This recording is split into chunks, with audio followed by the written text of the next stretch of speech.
You remember Hillary Clinton. Remember when she said that she's calling for a formal deprogramming of Trump supporters? She called us cult members. You guys remember when Hillary Clinton said that? Well, this out of New York City.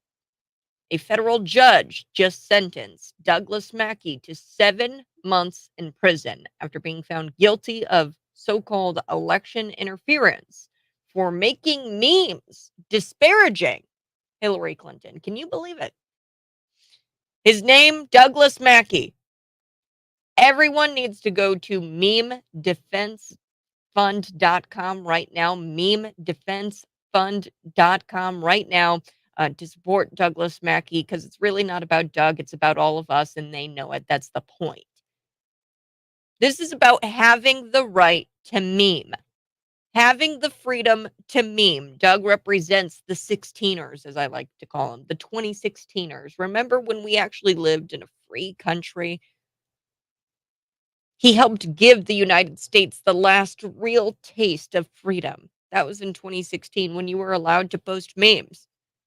Do you remember that taste before the bombs started dropping, before the war drums started beating? This wasn't about election interference. No matter what the media reports or what they're failing to report on was that Douglas Mackey created a meme and now he's been thrown in jail for 7 months. His meme was about showing the radical left how ridiculous their worldview actually is. And of course, you look over here and Trump's been gagged by a federal judge. He's been gagged in his case over January 6th. So Trump is being gagged by a federal judge. He's the leading Republican candidate in this primary, and they're gagging him during an election season. But that's not election interference. No. Douglas Mackey sharing out this meme. That's election interference. He's a meme maker, and he gets sent to jail for election interference for making memes. The country you grew up in, it doesn't exist anymore. The gulags are here now.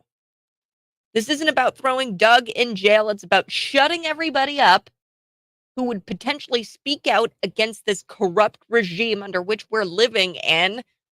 And it's about silencing you. It's about making you terrified about posting things online. They're making you terrified about what you post online. They want to make you scared to speak up. Well, guess what? Guess what, regime? I'm still here. Kat Peterson on the Morning Buzz. I'm still standing. All of us are here still standing. You're listening. And you know what? We're not going to stop. We're not going to stop throwing up pictures of Doug, or Ricky Vaughn was his account in 2016. It was a great account. Solid memes. And we're not going to stop posting those memes. We're not going to stop speaking truth to power. This is going to get thrown out. He's going to get pardoned. I want to go to memedefensefund.com. I want you to check it out, memedefensefund.com. And look, Donald Trump is going to take the oath of office on January 20th, 2025. And then he's going to pardon Doug Mackey on day one. You can take that to the bank. He's going to make pardons. He's coming back. Donald Trump's coming back. Doug's getting out. He's getting pardoned. The J6ers are going to get pardoned. And all of the ones who threw us in jail, they're going to be facing jail sentences. You just wait. You just wait.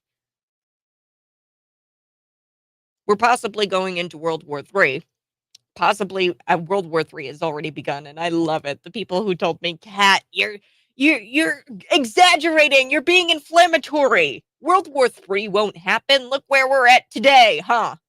World War III probably has already begun.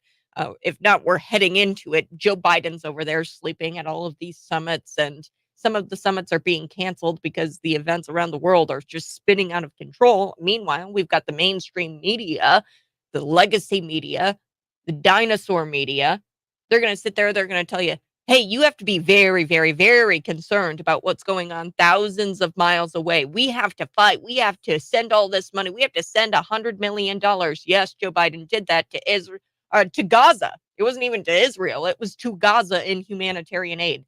That's the side that that is currently launching launching missiles into their own hospitals. That's the side that uh, does surprise attacks, raping women, uh, kidnapping children, beheading babies. Okay, we're funding that side as well as Israel's side. So wake up, the legacy media, the dinosaur media. They want you to be concerned about that. We have to fight. We have to fight. We have to fight. And we have to fight for all of these people at the same time. We have to fight for Ukraine. We have to fight for Israel. Why? Because you have to stand up for democracy. We're always told that. Isn't it odd? We're always told we have to stand up for democracy. Well, guess what? I just told you about Douglas Mackey. The United States government, they're throwing people in jail every day for posting memes.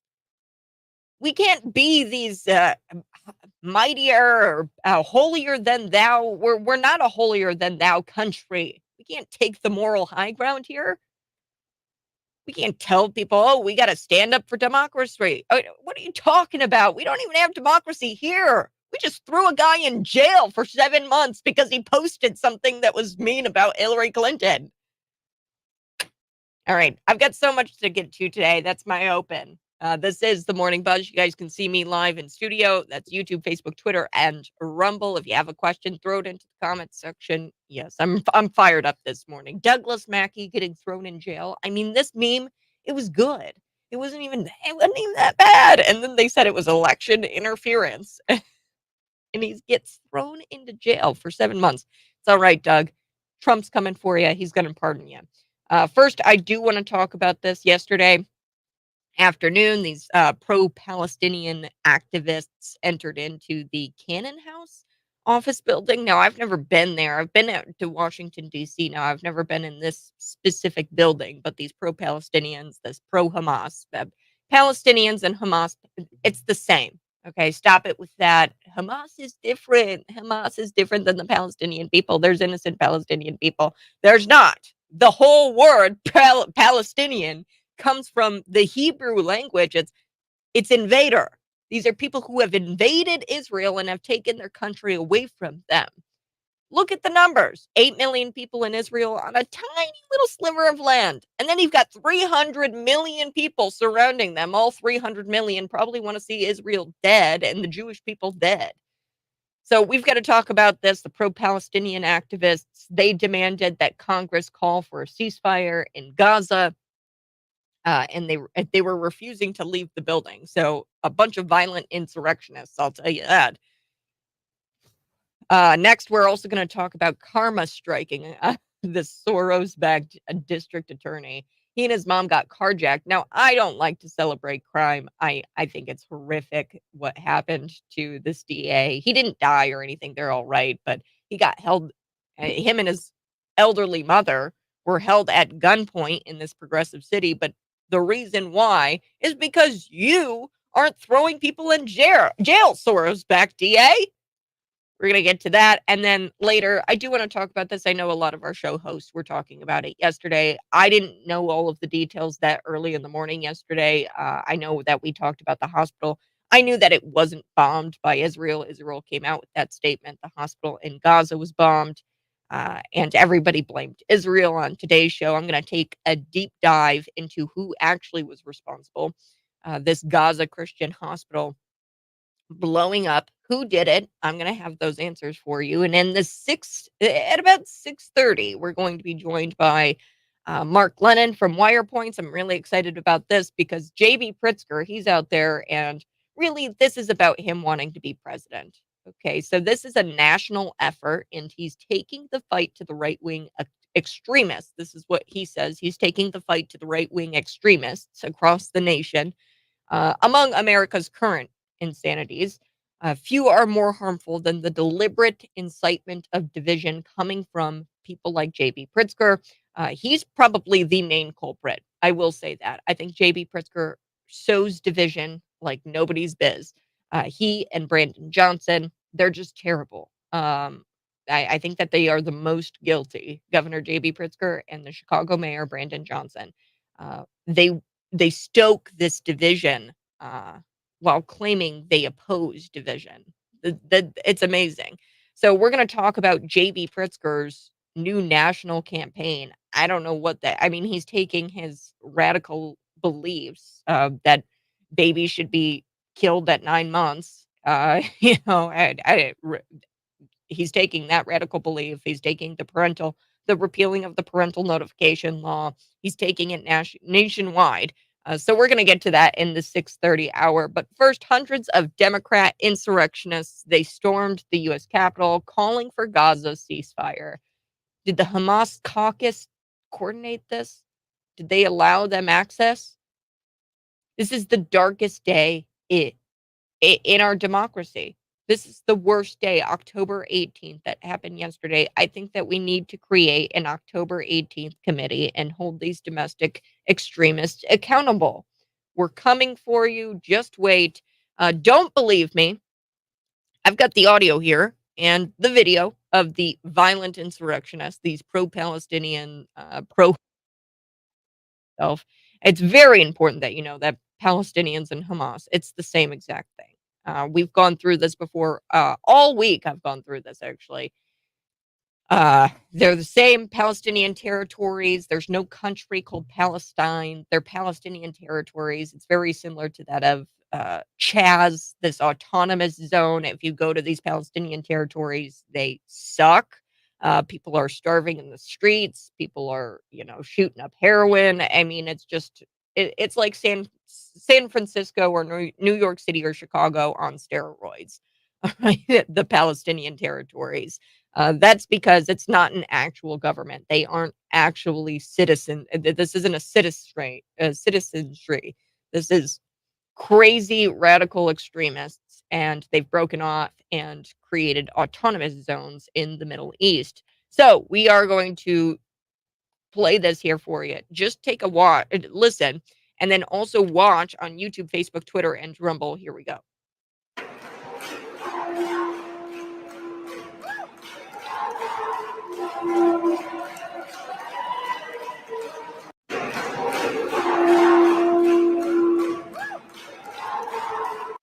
So there's horns, there's people clapping around the protesters where they're all gathered here in the main area of the Capitol here, the Cannon House building. There's the Capitol Police. I find it odd that none of these Capitol Police officers are shooting these protesters at point blank range. While one of these, like Ashley Babbitt, she was climbing through a window. She had her head down and she was shot by a Capitol Police officer at point blank range. None of these protesters are being shot. None of them are being apprehended. Now, a little bit later, some of them do get arrested. But in this current video, you see Capitol Police just standing around watching these people and watching an insurrection. I've got to take a quick break, but we're going to come back because there was a representative who held an Israel flag right above the protesters in the Cannon building. And I mean, he's a hero. He's a true hero, that guy. And then I also have to talk about the Capitol Police and what they said on Twitter about the demonstration. We'll be back. This is the Morning Buzz. You can always see me live in studio. That's YouTube, Facebook, Twitter, and Rumble. Text in at 309-451-9299.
Good morning. Hey, thanks so much for tuning in. I so do appreciate it. I was trying to find the meme, the actual meme. So I think that he created a meme.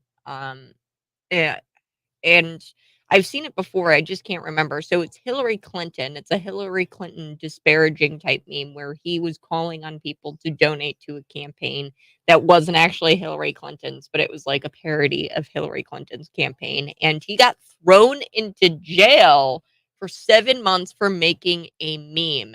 This is the gulags. The gulags are here, but we we need to stand up. We need to continue to speak truth to power. Donald Trump taking oath of office on January 20th, 2025 at high noon. I think he's going to pardon Doug Mackey. I hope he does. And I think that he's going to pardon all the J6ers. I might be living in a fake world or in dreamland. Let me know. Do you think that Donald Trump even has a chance? Will the left ensure that he isn't president? Throw it into the comment section.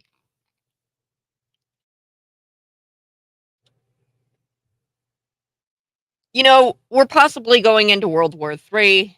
World War III probably has already begun. I don't even really know when officially it's classified. I mean, how many more countries have to get into spats or into conflict in order for us to declare, hey, this is actually World War III.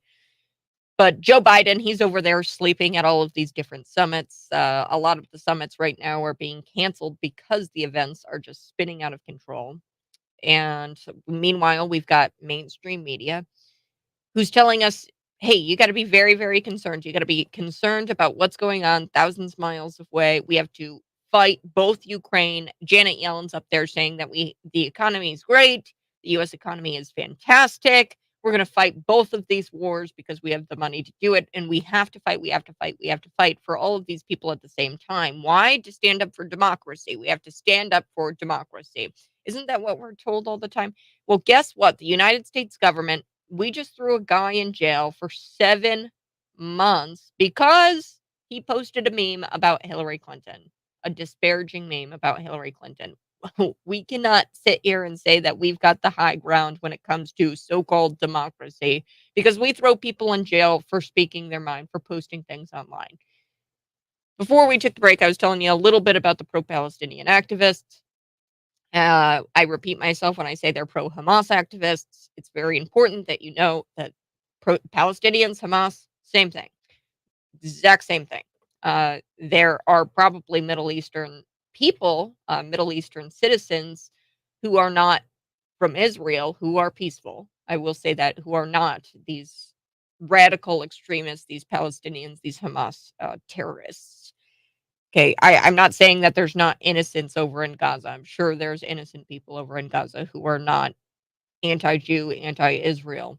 However, Palestinians, Hamas, those are the same. That is the same word. These people just kind of come out and they say Palestinian officials or Palestine as if there's a country called Palestine. There is no country called Palestine. There is no country. They're Palestinian territories, and really they're just autonomous zones created by radical leftists. So before we took the break, I was telling you a little bit about what was going on in the building there. It was the Cannon Rotunda there. They were all gathered, and then around them was the Capitol Police. Of note, demonstrations are not allowed in congressional buildings per the Capitol Police. The Capitol Police say you cannot go into the buildings and demonstrate because that's against the rules, because you're disrupting the business of the people, the work of the people. This is an insurrection, and I will be patiently awaiting the October 18th committee to be banded together to hold these domestic extremists accountable. I'm waiting very patiently. We should get an October 18th committee together like we had the January 6th committee.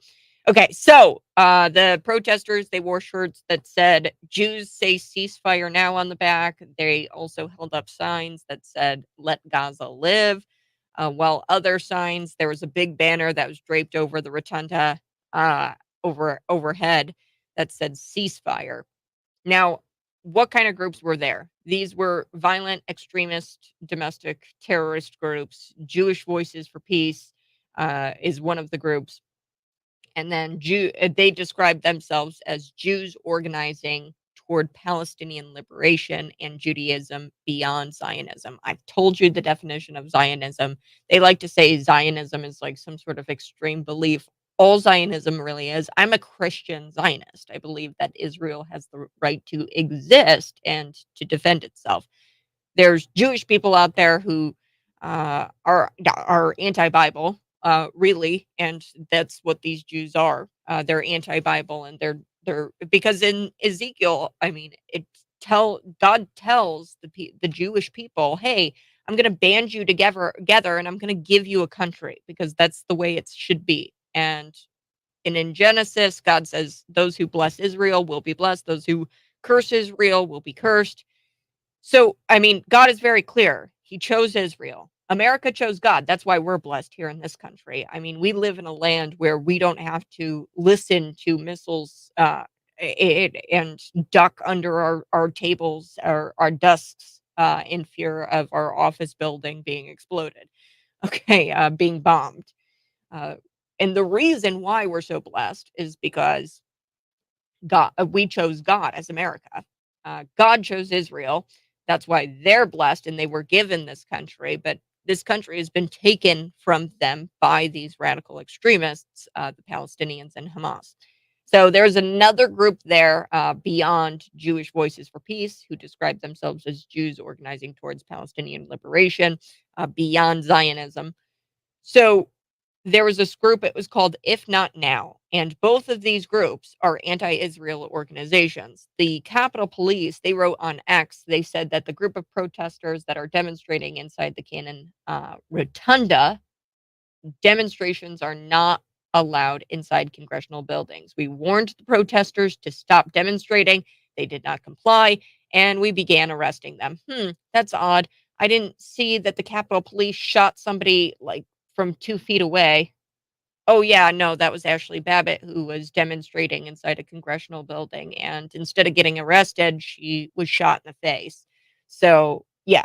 Go lock them up now, lock them up without any clothes, without any toilets, without any beds, because that's exactly what they're doing to the J6ers. That's what needs to go on, okay? These Capitol Police, they need to go and arrest these people, and they need to shut them up in a jail cell without no toilet, without no bed. We need to take their shirts from them because they can't have clothes either, because that's exactly what's going on with the J6ers for the past 2 years now. So anti-Israel groups, they took out a full page advertisement in the New York Times paper as well, which is kind of hilarious. And they said they wrote in this paper, Jews say ceasefire now, front page, huge letters. And then they also said in the paper, those of us grieving both Israeli and Palestinian loved ones this week, we know there is no military solution. The only future is uh, peace and safety for all, grounded in freedom, justice, and equality. This is what the page stated in the New York Times. So then they also in the New York Times promoted the demonstration, or the insurrection. They promoted it. They said that we're going to be demanding the Biden administration facilitate an immediate ceasefire and stop sending Israeli military more weapons. So these people are just misinformed. We are sending Gaza. Joe Biden sent Gaza, the Palestinian people in Gaza. He sent them aid, 100 million or so dollars. We're also sending Israel aid. We're fueling both sides of the war. I don't think that we should be involved monetarily. We should express our support and stand firm and stand behind Israel. But we need to allow Israel to defend itself. They can defend themselves. We don't need to be monetary aid. We don't need to be fueling both sides of these wars for sure. So the New York Times, I think that we need to indict the publisher, the editor who allowed this advertisement on the front page, because yeah, what are you doing, inciting an insurrection? This was incitement. You called on people to do illegal activity. I mean, this is a front page hey, be here at this time, join us, American Jews and allies. We're going to be demanding a ceasefire at the Capitol. We're going to go inside. We're going to demonstrate in this congressional building. But per the Capitol Police, of note, demonstrations are not allowed in congressional buildings. That's insurrection. We know that because of January 6th. But of course, the editor of the New York Times, we're not, don't hold your breath. We're not going to see a gag order placed on him. We're not going to see him charged with all kinds of insurrection or, incitement to start a riot or anything like that. Of course not. Brandon Williams, that's somebody I want to talk about here today. He had an Israeli flag um, above the protesters during this insurrection. So he had the Israeli flag just flying overhead and he said nothing. He was silent. He's a hero. I've got to take a quick break. Hopefully, we're going to have Mark Glennon from Wire Points on this morning. I'm super excited to have him on. You can call me, text me, 309-451-9299. I'll be back. Hey, I'm also live on Facebook, YouTube, Twitter, and Rumble. This is the Morning Buzz, getting you buzzed up on news, buzzed up on coffee. Have you got your cup of coffee? Because gather around, folks. JB Pritzker, I think that he wants to be president of the United States. I really do. He announced that he's going to start this national effort to take the fight to right-wing extremists across the nation. I'll tell you what that looks like on the other side next.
Good morning, folks. Thanks so much for tuning in. If you're watching, go ahead, smash that like button. We're going to be back. Governor J.B. Pritzker announced his national effort to take the fight to right wing extremists across the country. So he's fighting right wing extremists across the country. I think he's going to make a presidential run. We're going to talk with Mark Glennon from Wire Points about that here in just 5 seconds.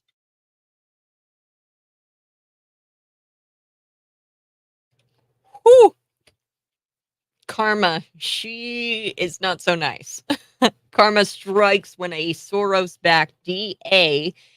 Oh, he and his mom, and I hate celebrating crime. I'm not for crime. And this is tragic. It's horrific. It shouldn't have happened. But guess what? It's his fault. The Soros-backed DA, he and his mom got carjacked at gunpoint in this progressive city. We're going to talk about that here coming up in just a little bit. But Pritzker just announced a national effort to take the fight to right wing extremists across the nation. And I love how Wire Points talks about how among America's current insanities, few are more harmful than the deliberate incitement of division, especially on race. And the two culprits, I'm going to say the worst ones are J.B. Pritzker and Chicago Mayor Brandon Johnson. They stoke division and they, at the same time, claim they're opposed to division. Joining me here to break it all down, Mark Glennon from Wire Points. Good morning, Mark. How are you? Thanks for having me back, Kat. Good morning. Awesome. Great. Good morning. Well, I got to talk about this national campaign. You've got a piece out there this morning on wirepoints.org about the national campaign. Walk me through it. Is it like an abortion rights, a so-called abortion rights campaign? What is he exactly going to be doing with this national campaign? He says that he's going to take the fight to the right-wing extremists nationwide.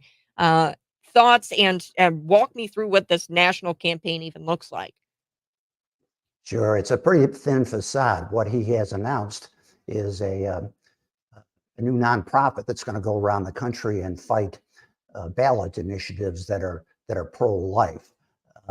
He kind of pretends sometimes to make this about abortion, but clearly this is a presidential bid. He's put at the top of his website for this a list of his accomplishments as governor, and emphasizes, as you said, that campaign against what he calls right-wing extremism. So, Mm, in fact, this is kind of clever by Pritzker. He can't campaign out there nationally right now because he's promised not to take on Biden in the primary. But this allows him to go effectively do the same and get his name in the running for when, as I think is likely, Biden drops out or gets kicked out or becomes mm. incapacitated. Yeah, well, and the title of this national campaign, it's called Think Big, and they're going to be lobbying this organization. It's a nonprofit organization, I guess, and they're going to be lobbying for ballot initiatives. And I mean, this is just something he can point to say, "Hey, look, I'm getting all of these ballot initiatives done throughout the state on abortion." Um, Yeah, exactly. It's a 501(c)(4), which is a lobbying organization, so they'll be authorized to lobby directly on these ballot initiatives in other states. And just as he's done in Illinois, he thinks abortion is the big winner in elections, and he's trying to make that a central piece of his platform and his identity. He has said that he wants Illinois to be the most progressive state, that it is the most progressive state, and that he's proud of that, and that's what he's going to bet on. So that's his mm. platform. Yeah, well, and I love the piece that you guys have at wirepoints.org. We're talking with Mark Glennon about Governor J.B. Pritzker and stoking this division.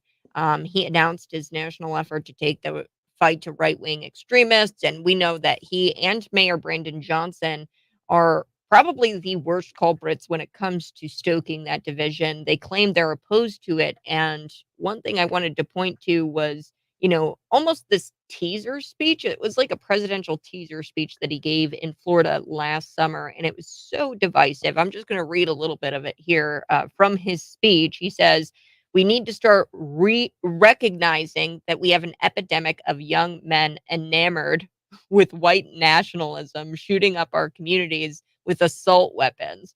Then he says, Republicans are simply evil. And he effectively said that they care nothing about human life in all circumstances.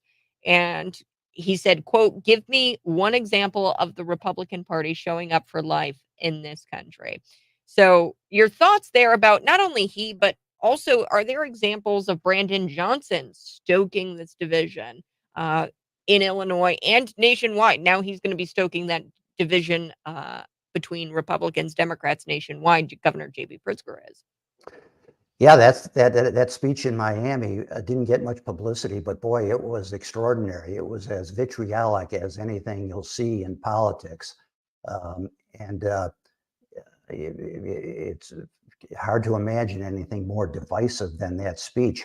We have the full text that we found and put it on our site. That's linked in that second article that you talked about. Yeah, Brandon Johnson does the same thing. He has a very nice, smooth way about him. He's not as overt, but if you listen to what he says, it's always things like, well, this is what happens to a black man who comes into office and tries to work through cooperation. They get discriminated against and they aren't given a fair chance. So he made a big deal about criticisms that his administration was slow to present reforms that he had promised. So he took exception to the word slow. He said that's a racial slur. He said that's a microaggression. That's just one example. He does it time in and time out. And I think people are getting tired of this stuff. Oh, yeah, 100%. Now, I do want to take a look at the money with this national organization. Do we know how much he's contributing to this lobbyist organization where he's going to go around and do all of these different ballot initiatives to try to get pro abortion issues on the ballot and to get all of this on the ballot nationwide? Do we know how much money he's dumping into this and uh, who's helping him with this? So far, it's only him. That's what he has said. And he has declined to say how much money he is putting into it or whether other contributors will add later on. I'm sure he'll wait and see how it goes. But as we know, he's got the capacity to throw extraordinary dollars at these things. He has spent a total of 330 million on his two gubernatorial races. That comes to basically bought votes for $80,000 per vote. That's what it comes to. And he's worth 3.6 billion, it's estimated. So he's got a lot of money to throw around. Mm. Yeah, yeah, he's got a lot of money, and I don't know if it's not. I don't even know if it's going to necessarily work. I'm going to be honest with you, Mark, and I think there's this grassroots movement happening where this money isn't going to work, and it's not going to launch him into some sort of successful presidential campaign. Because despite all of that money that he's dumped, I think it was $333 million in the last two governor races that he's been in total. Despite all of that, his numbers out of this latest Emerson poll down his approval rating. What are the numbers there? I mean, he's not even being. I mean, his numbers are down in the state of Illinois. So what is he thinking here, going nationwide with all of this? Yeah, Emerson poll came out earlier this week. That's a reputable pollster. 41% is his approval rating in Illinois. Typically, if an incumbent is under 50%, that's a sign of trouble. Of course, you had a large majority also in a separate poll saying that they don't want him to run for president. You know, I certainly agree with you about the general election. I don't think he's going to do very well, but I would caution you to remember that the voters in primary elections, and the Democratic National Committee is responsive to them. They are very liberal. That's the hardcore 33% or so of the country that is far left, that has done way, punched way beyond their weight in elections and is really taking control of a bunch of the country. So I do not at all count him out as a real possibility for getting the Democratic nomination. And remember, he's got a lot of cards to put on the table. He's been giving enormous amounts of money to a lot of people around the country. He presents himself well from a progressive perspective. He gives a dynamic speech, and he's very affable and all that stuff. So don't count him out in the Democratic primary, I think. Yeah. Well, Mark, we've got to take a break. I so do appreciate you joining me here. Mark, tell us where we can go to find out or find your articles and to find out more about you. Thank you. Wirepoints.org. We are a nonprofit. We do research and commentary. We work on facts and data. And I promise you'll find things there that you're not going to read in the mainstream media in Illinois. Yes. And Mark, I love wirepoints.org and I appreciate you coming on, my friend. And have a great rest of your day. Thank you so much, Ken. Take care. Folks, I mean, an explosive couple of articles done by Wirepoints when it comes to Governor J.B. Pritzker launching this national campaign, really, to take his fight uh, nationwide against the right wing extremists. We're going to break it down a little bit more on the other side. And then I've got to tell you about a George Soros backed DA. Karma.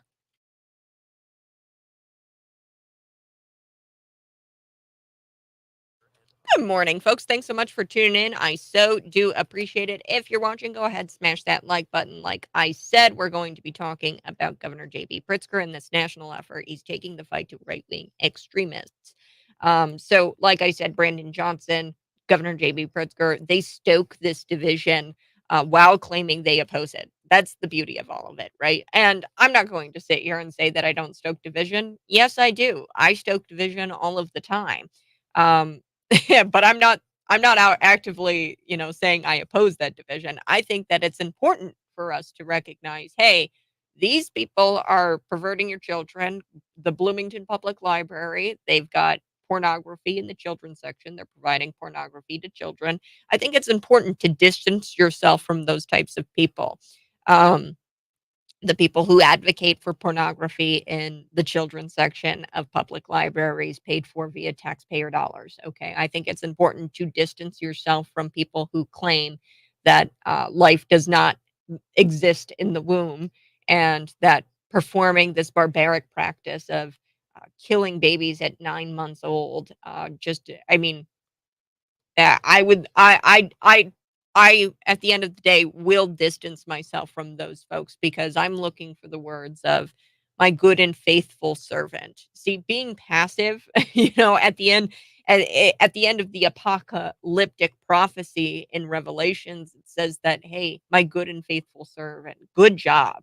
I'm looking for that good job cat from the big man, God. And I don't care if I distance myself from that camp of people. I really don't. And I don't claim to oppose this division. I think that there is cause for division. You wouldn't, affiliate or try to break bread with Hitler, would you? No, of course not.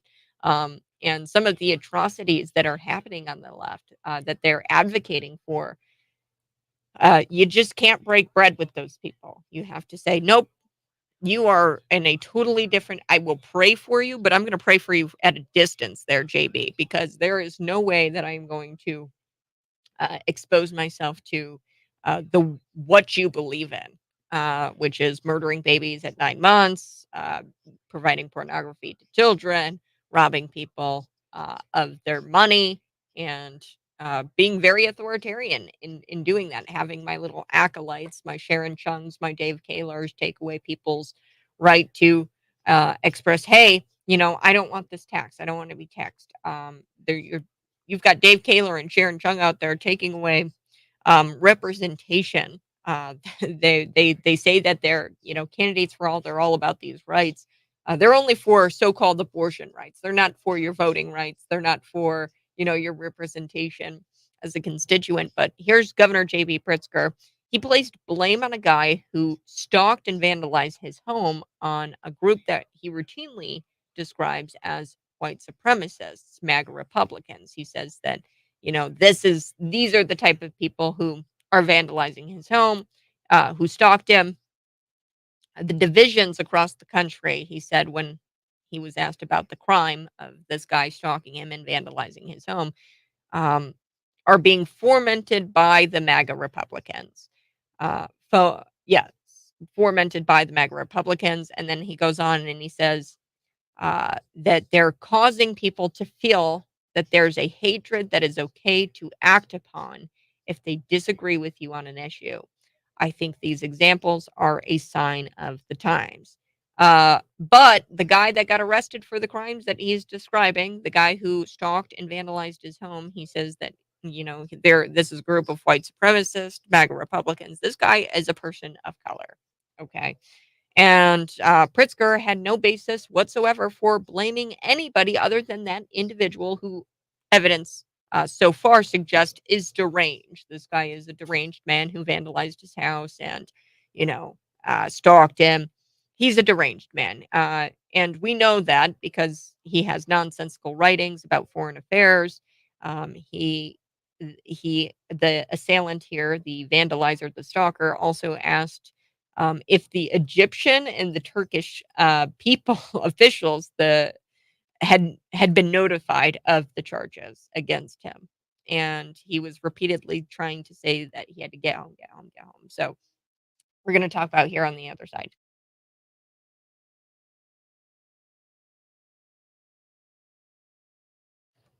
Ooh, hey, good morning. This is the Morning Buzz. You can text me at 309-451-9299. You can also see me live in studio. If you're watching, go ahead, smash the like button, share this out with your normie friends. You can always find the podcast on Spotify. We're on Apple Podcasts. We're also on Spreaker. We're everywhere where you get your podcast. We're even on Twitter, Rumble. So, one thing I do want to talk about on the other side is this George Soros backed DA. He's got a little bit of karma because he and his mom were held at gunpoint.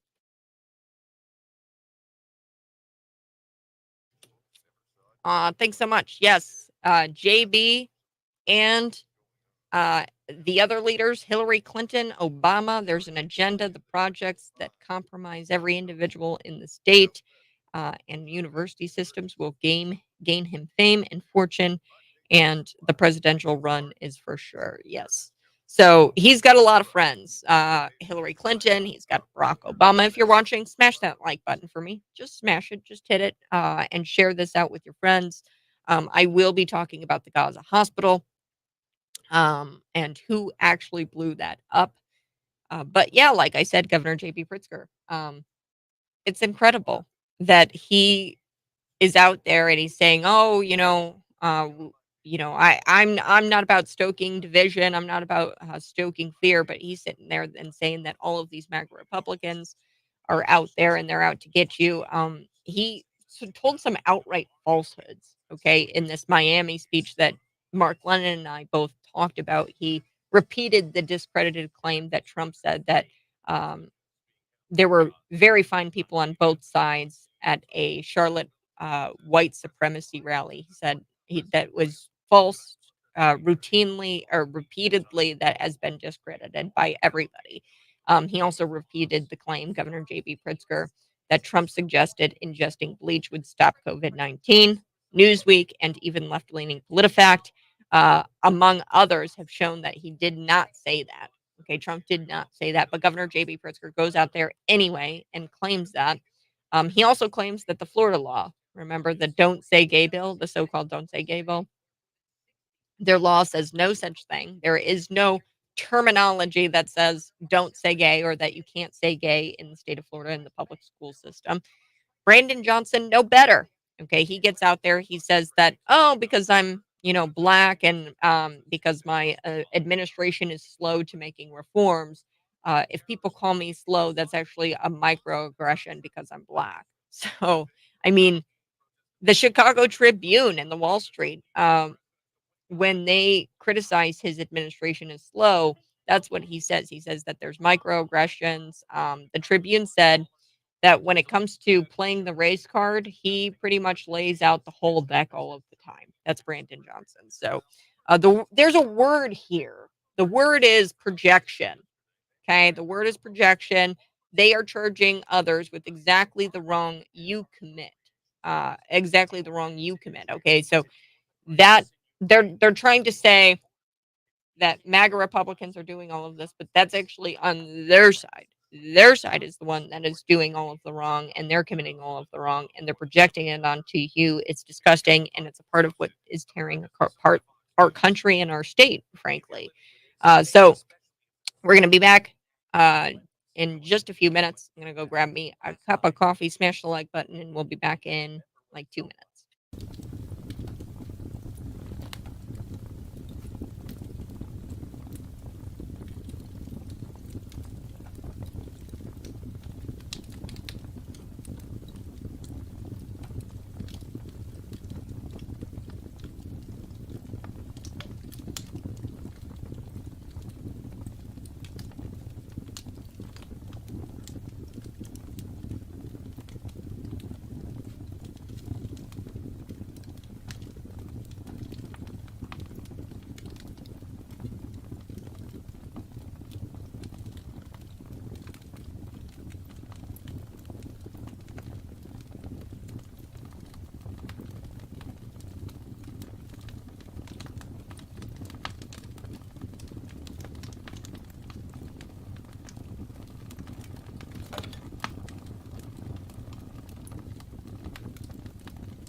Good morning.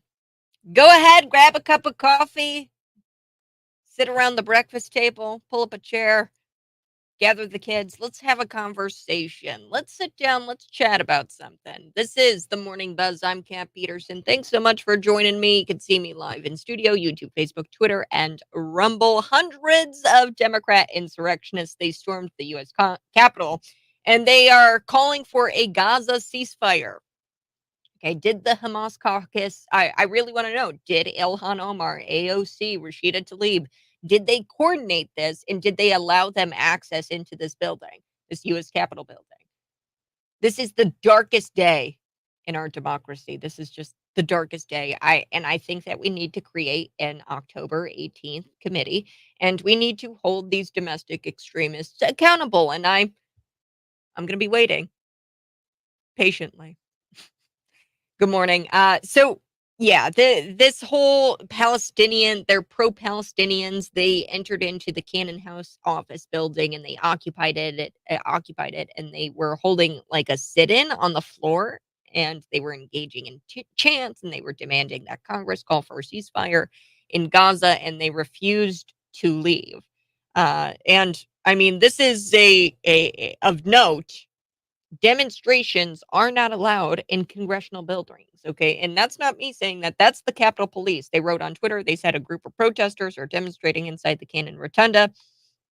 Demonstrators are not allowed in congressional buildings. We warned the protesters to stop demonstrating, and when they did not comply, we began arresting them.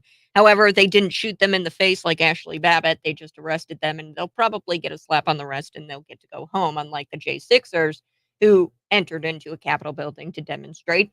They were shot in the face like Ashley Babbitt did at point blank range, and then we also had J6ers imprisoned for trespassing for 2+ years, and they don't have toilets, they don't have mattresses. They were even and they were even naked. They took away their clothes, right? So that and I've got a texter, and they were like, what's with this whole eye for an eye thing? Hypocrisy doesn't require an eye for an eye. I think that we should release the J6ers. Yes, I'm not I'm being sarcastic here. I'm pointing out the hypocrisy. I would love to see. I mean, I think that it's kind of silly that we don't allow demonstrators in the people's house. Okay, we pay for those buildings. We pay. We don't work for they work for us. Okay, the people in those buildings, they work for us. Like the J6ers, I think that these people shouldn't have been arrested. I think that they should be demonstrating as much as the J6ers were allowed to demonstrate. But we're at a point now, folks. If they're going to play by certain rules, then we have to play by those rules. If they're going to imprison people for 2+ years without any clothes and without any toilets, without any mattresses for trespassing, and then we've got to play by those same rules that you've already set. Okay? If we go back to pre 2020 times, if we go back to 2016, we didn't live in a country where people were arrested for making memes. Okay. I mean, that actually happened. We've got Douglas Mackey here sentenced to prison for 7 months because he made a meme that was disparaging Hillary Clinton. Like, oh, what country are we living in? And we're sitting here and we're like, yeah, we got to take the moral high ground when it comes to things like Ukraine and Russia and Israel and Palestinians. We got to take the moral high ground here. We're for democracy. We have to fight. We have to fight to preserve democracy. That's what they always tell you, ain't it? They're like, oh yeah, fight to preserve democracy. What the hell are you talking about? Because we ain't got democracy here. No. We just locked up a guy for 7 months because he shared a meme that was mean to Hillary Clinton. You remember when Hillary Clinton called you a cult member and she said that you need to be formally deprogrammed?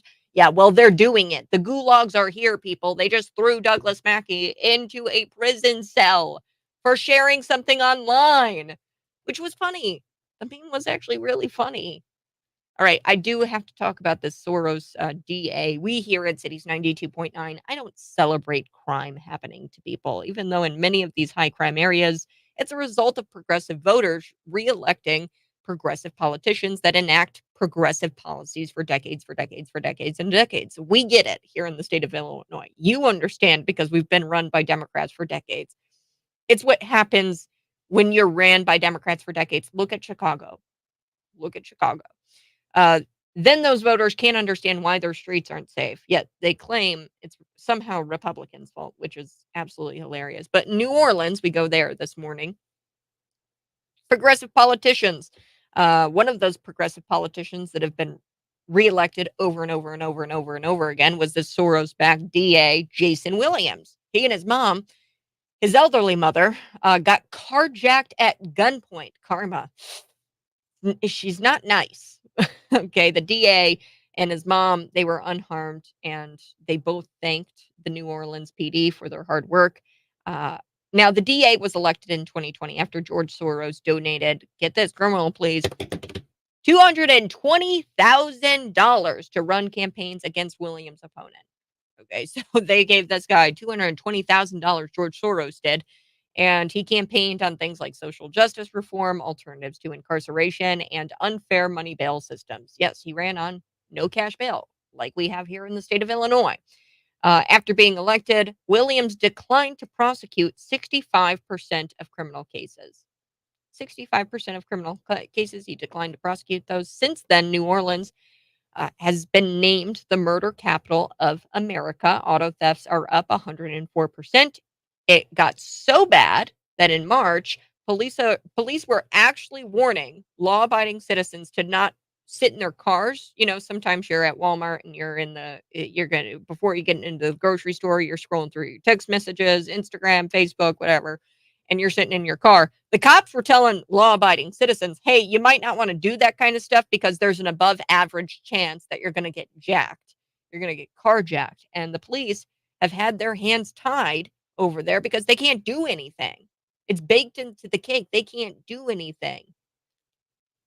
There is a chance New Orleans might be waking up, though, after all of this, and I sure hope so. I would hope that this DA wakes up and changes directions, uh, as is often the case with these crime-infested progressive cities.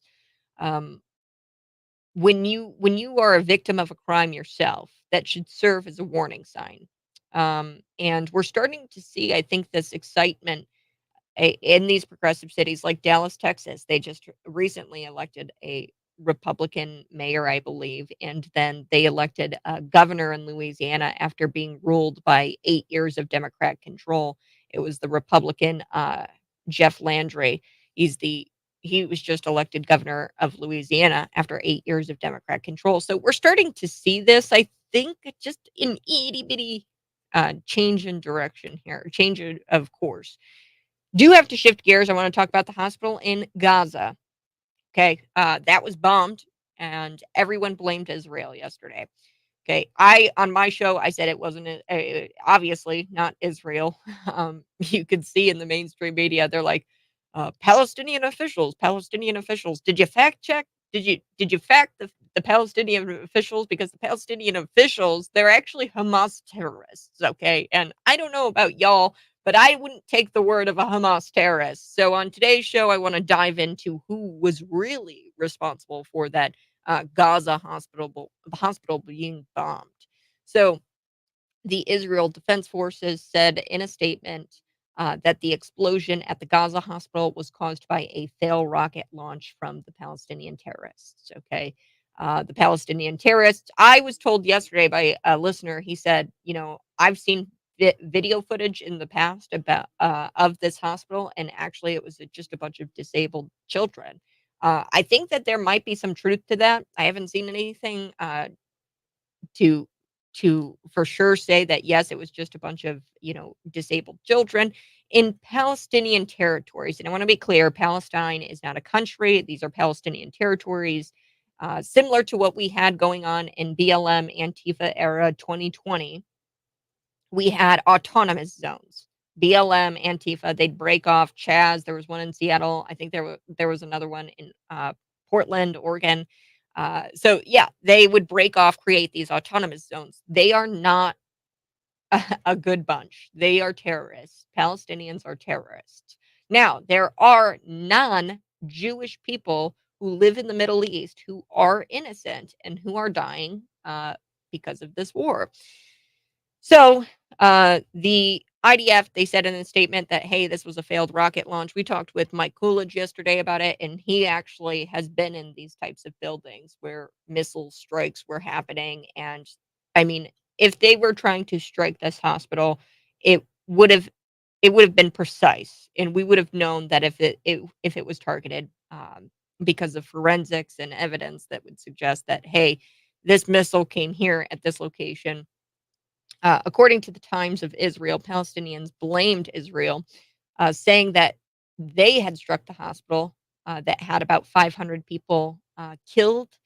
Jerusalem was condemned by Jordan, Turkey, Egypt, Saudi Arabia, and others. Okay, so the Times of Israel, they said that Palestinians blamed Israel, um, and all of the initial reports that the legacy media, the mainstream media came out with the last couple of days. They said that it came uh, from the Palestinian government, which is Hamas, right? So, hey, they're taking the word of Hamas. They're taking the word of Palestinian officials. The media thinks you're too dumb to make the connection that they're the same thing, that Hamas and Palestinians are the same thing. The media thinks you're too dumb. That's why they refer to them as Palestinian officials, not Hamas officials. Um, so, and they refer to them as Palestinian citizens or innocents. That's just not true. They target women, Palestinian terrorist organizations, Hamas. They target women and children.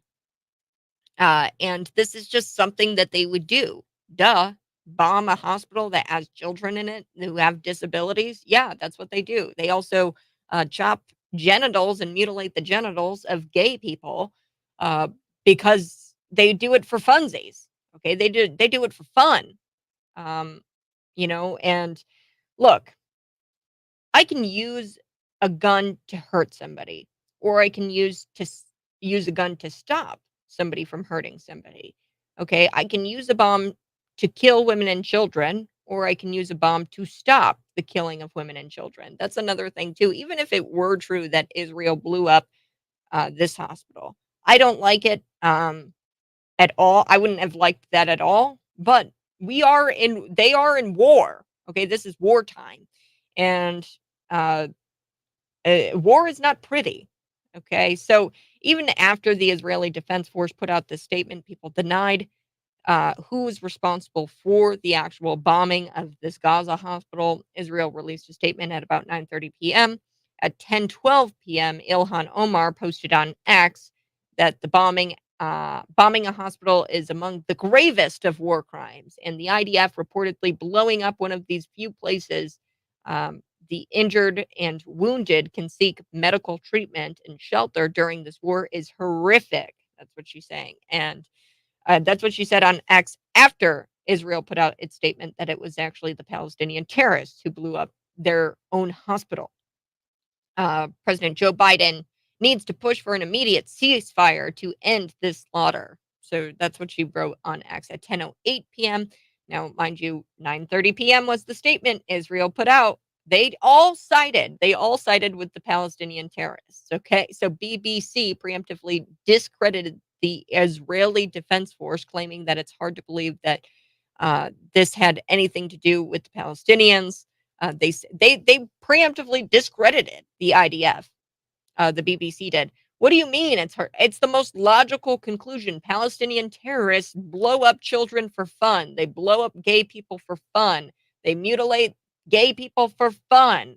Okay, that's what they do. This happens all of the time, especially if that hospital was full of people that had disabilities or were wounded or were sick. In in their mind, in the terrorist's mind, it's all about death. They celebrate death. And if you cannot kill as many Jews as possible, or if you're incapable of killing as many Jews as possible, then you do not serve a purpose to them and they will eliminate you.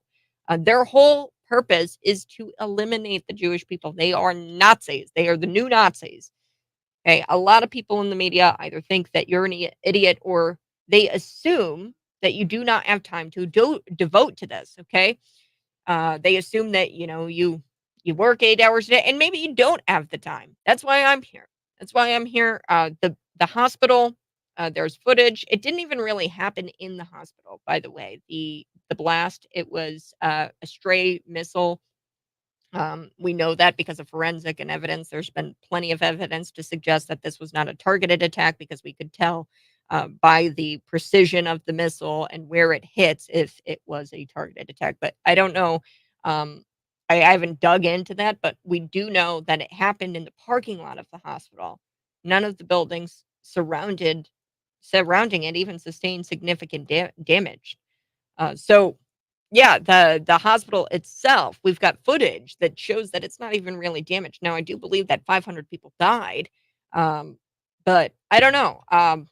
There's just a lot out there, and I think that the media they purposefully shape the viewers' opinions about these conflicts, and it's a matter of timeline and truth. Okay, what's the timeline here? What's the truth? And they just try to get you thinking that that was Israel at 7 o'clock. So say you're tuned in, the people who are tuned in Tuesday night at 7 p.m., they come out with all of these falsehoods at 7 p.m. You're probably walking around right now thinking, oh, Israel bombed that hospital and targeted women and children. There's still people out there who think that because they put out that false narrative. They didn't discredit their falsehoods. It's a shame. So who really blew up Gaza? It was the Palestinians. The Gaza hospital, it was the Palestinians. It was Hamas, Palestinians. I repeat myself. I'm going to be back on the other side. We've got so much to get to, so much to get to.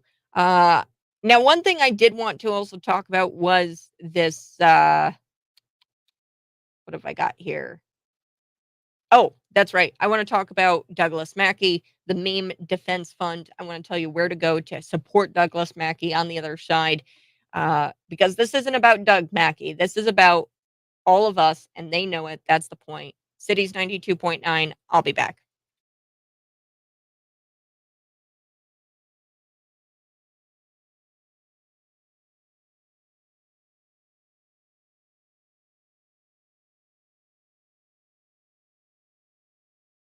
Good morning, folks. Thanks so much for tuning in. I so do appreciate it. You can smash the like button and share this out with your normie friends. We've got so much to get to, such little time. One thing that I did also want to talk about, I talked about the crime, the rampant crime in New Orleans. Now, one thing you got to know is that Chicago's homicide rate is up. I told you that, auto thefts in New Orleans, they were up like a ridiculous amount. It was like 104%. And then the Chicago area, we're looking at data, it's 725 homicides in 2022. Now, double that because a lot of times what, you know, they release people. These are just the people who were charged with homicide and or convicted of homicide, okay? Now, this isn't including the people who were actually released who killed people, but we've got George Soros-backed DA, Kim Fox in there, and she released people who killed people, okay? Now double that number, 725. You can double that probably, and that'd be more accurate in 2022. That's a 43% increase over the 508 that were recorded in 2019. So, like I said, progressive cities constantly, uh, just so much crime, and they are saying that it's Republicans' fault somehow. I don't think so. We're going to be back in just a little bit. I've got more on the way. Joe Biden giving $100 million to the bad guys, not to Israel. That's next.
So I'm watching this video, and a Tesla driver was seen smashing into vehicles. He's trying to get away. He's fleeing a mob that was attacking his car, this Tesla driver.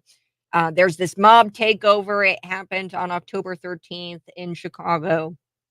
Police didn't appear to intervene. That's what the crazy part of this video is. I mean, you see a bunch of cops and they didn't do anything. The cops didn't appear to intervene other than to tell the members of the mob to back up as the damaged car just sped away. This Tesla, imagine having a Tesla and you're like, whatever. I know that this car costs an arm and a leg, but I'm just going to smash through all of these other cars in traffic because this mob is trying to kill me. And I'm just going to smash through all these other cars and damage my Tesla. Like that's how bad this was. They were trying to get to the Tesla driver to kill him, likely. And the police didn't intervene, which I found was the most odd thing about that video. Good morning. This is the morning buzz. Yeah, the crime, it's rampant in Chicago. I was telling folks on the stream, that's Facebook, YouTube, Twitter, and Rumble. You can see me live there. The Chicago homicide rates are up. You could probably double this because Kim Fox, the George Soros backed DA, she probably uh, let people off who killed people. So these are just people who are convicted of homicide. Okay, a lot of times people kill people and then that's pled down to, aggravated battery or something with a deadly assault weapon or whatever, and it's like, "Wait a second, no, you killed the guy with the knife or with the gun." But yet you weren't convicted of homicide, okay. But anyway, so the Chicago Police Department data is out. It shows that there were 725 homicides across the city in 2022. That's a 43% increase from the 508 that were recorded in 2019. So crime is up. Crime is up. More people died in 2022 than they did in the last time that they recorded data, which was 2019. So real quick, I do want to bring up this story. Speaking of Chicago, there was a trans professor. He's a transgender woman. So he's a man masquerading as a woman. He is a university professor and he says that Israelis are savages. And he goes on this it's an unhinged rant. So he says Israelis are pigs, savages, very, very bad people, irredeemable. The propaganda has been downright evil. After the past week, if your eyes aren't open to the crimes against humanity that Israel is committing and has committed for decades and will continue to commit, then I suggest you open them. It's disgusting and grotesque. May they all rot in hell. Yes. So Mika Toska, he's a trans-identified leftist activist. He's a professor at the School of Art Institute of Chicago. This is a Chicago university. It's just incredible. The types of people who are educating this next generation. And don't believe me, that's just not out of Chicago University, okay? There's plenty of professors at all universities across the state and across the country who act like that. And I've told you multiple times, and I'm going to continue to tell you that Israel, since the beginning of the birth of its nation, 1948, they have been at war with the 300 million plus people around them. Now we're looking at about 8 million people in this itty bitty country of Israel. And these 300 million plus Arabs, Muslims, a lot of whom want the Israels and have this ideology that this professor from the Chicago University has. They hold the ideology that Jewish people have to die, okay, and that they should rot in hell simply because they love God. Then they choose to worship their God. This is a religious war, make no mistake, okay? The Palestinian people, the Hamas terrorists, they worship a different God, and they don't like that the Jewish people don't worship their God, and their whole purpose is to eradicate the Jews. Uh, After 9/11, the Palestinian people, the Hamas terrorists, they were chanting in the streets, "Death to America." That's what they were saying. Okay, so they don't like America. They don't like Jewish people because it's Judeo-Christian values they can't stand. Jews, Christians, we worship the same God. There's a reason why. Look, the Hamas spirit cannot coexist with the Holy Spirit, and I'm sorry, but that's where we're at. And Israel has given up so much land. In the Bible, it talks about what the borders are actually supposed to be, and a lot of it stretches. What is it? Iraq, Syria. They're supposed to have a lot of that. Israel is, according to Scripture. God lays out the actual barriers of Israel and what it's supposed to be. And after the Roman Empire just really dismantled the Jewish people in Israel, they were all in all corners of the world. And eventually, prophecy was fulfilled, and got their own country. Israel got their own country again after 2,000 years. So 700 AD sometime. That's when the Roman Empire wiped out the Jews, wiped out Israel, but they gathered back together and they've built themselves up to about 8 million strong.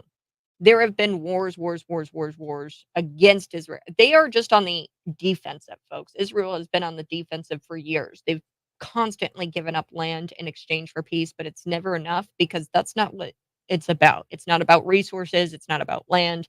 This is a war, a religious war, and they don't like the fact that the Jewish people worship a different God. Okay, do have to shift gears a little bit. Want to talk about Douglas Mackey. This is a big story today. Douglas Mackey, he was sentenced to 7 months in prison. He was found guilty of election interference for making memes that were disparaging Hillary Clinton. Actually, I think the meme wasn't even really disparaging Hillary Clinton. If I remember correctly, Douglas Mackey's meme was, encouraging people to donate. There was no actual donation or anything like that set up. People weren't collecting money, but it was a false campaign donation thing. So it was like text the word Hillary to 77,000 or something like that. And it was a false donation thing. And it was like a meme that he set up. And it was hilarious. Okay. So it wasn't actually a Clinton campaign approved eh, thing, but he would get people to text, the word Clinton. I'm paraphrasing. I don't remember the exact meme, but Douglas Mackey sentenced to 7 months for creating a meme. That's what you need to know. And there's this thing. It's called memedefensefund.com. Go there right now. Support Douglas Mackey because look, it's not about Doug. It's about all of us, and they know it. It's about having the right to meme. It's about having the freedom to meme. Doug actually represents what I like to call the 2016ers. 2016ers, that was the last real taste of freedom we had. Do you remember the taste of 2016 when we had freedom before the bombs started dropping, before the war drums started beating? This wasn't about election interference, Douglas Mackey. Uh, it doesn't matter what the media reports on. It doesn't matter what they fail to report on. This meme, all it really was, it was just to show the radical left how ridiculous their worldview is. And, of course, they're going to say Douglas Mackey committed some sort of election interference. You know what I really think election interference is? Gagging a former president, in this case, against him about January 6th. I think that's election interference, not the meme maker, Doug Mackey, getting sent to jail for 7 months. This is ridiculous. The gulags are here. The country you grew up in doesn't exist anymore. We've got to take a break. But when we come back, I've got more ahead. I do want to tell you a little bit about. I saw this article, and I've got to tell you a little bit more about it. Here it is. Joe Biden sending 100 million to the Hamas-ruled Gaza, and then I've got this audio. It's actually audio of the Hamas leader saying that we have the same type of racism in Hamas or in Gaza that killed George Floyd. So now they're using like the West examples of the West in their reasoning why this is going on and why they're going after Israel. So I'll be back on the other side. This is the Morning Buzz.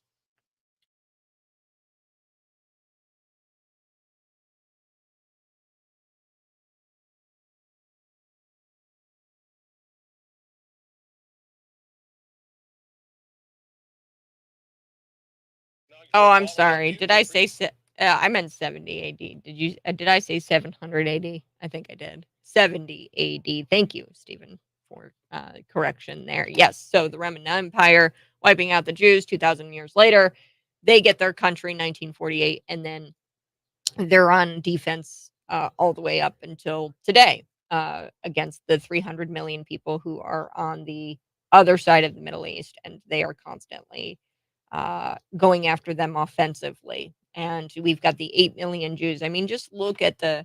So I've got a map here. I'm going to just kind of. I'll share this out onto our Facebook site so that way you have it. This is the borders as described by Scripture. This is God is so amazing, and it's so clear that He chose Israel because He describes where Israel's borders should be. So parts of Syria, parts of Iraq, it goes all the way up to the Euphrates River, includes parts of the Euphrates River. Then it goes and it gets it includes Lebanon. It includes that little itty bitty part of Israel of what we know today, and then Jordan. It includes some of that, and it even includes some of Saudi Arabia. That's how big Israel should be, and they've taken it from Israel. I've got the map here. I'm going to post it onto our webpage, and I'm going to actually I'll post it onto the Morning Post with Cat page. That's what I'll do. I'll post it onto that Facebook page, and I'll share the scripture with you that describes what those borders should be. Now, what Israel has done and Israelis have done, they have given up land in exchange for peace. But clearly, that hasn't worked because that's not what they're interested in. They're not interested in peace. They're interested in the eradication of Jews. So we will be back talking a little bit about that. Governor J.B. Pritzker's out there. He's got a national campaign. I'll be back in just a couple of minutes. If you're watching, go ahead, smash the like button and share this out with your friends.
kind of a cool headline.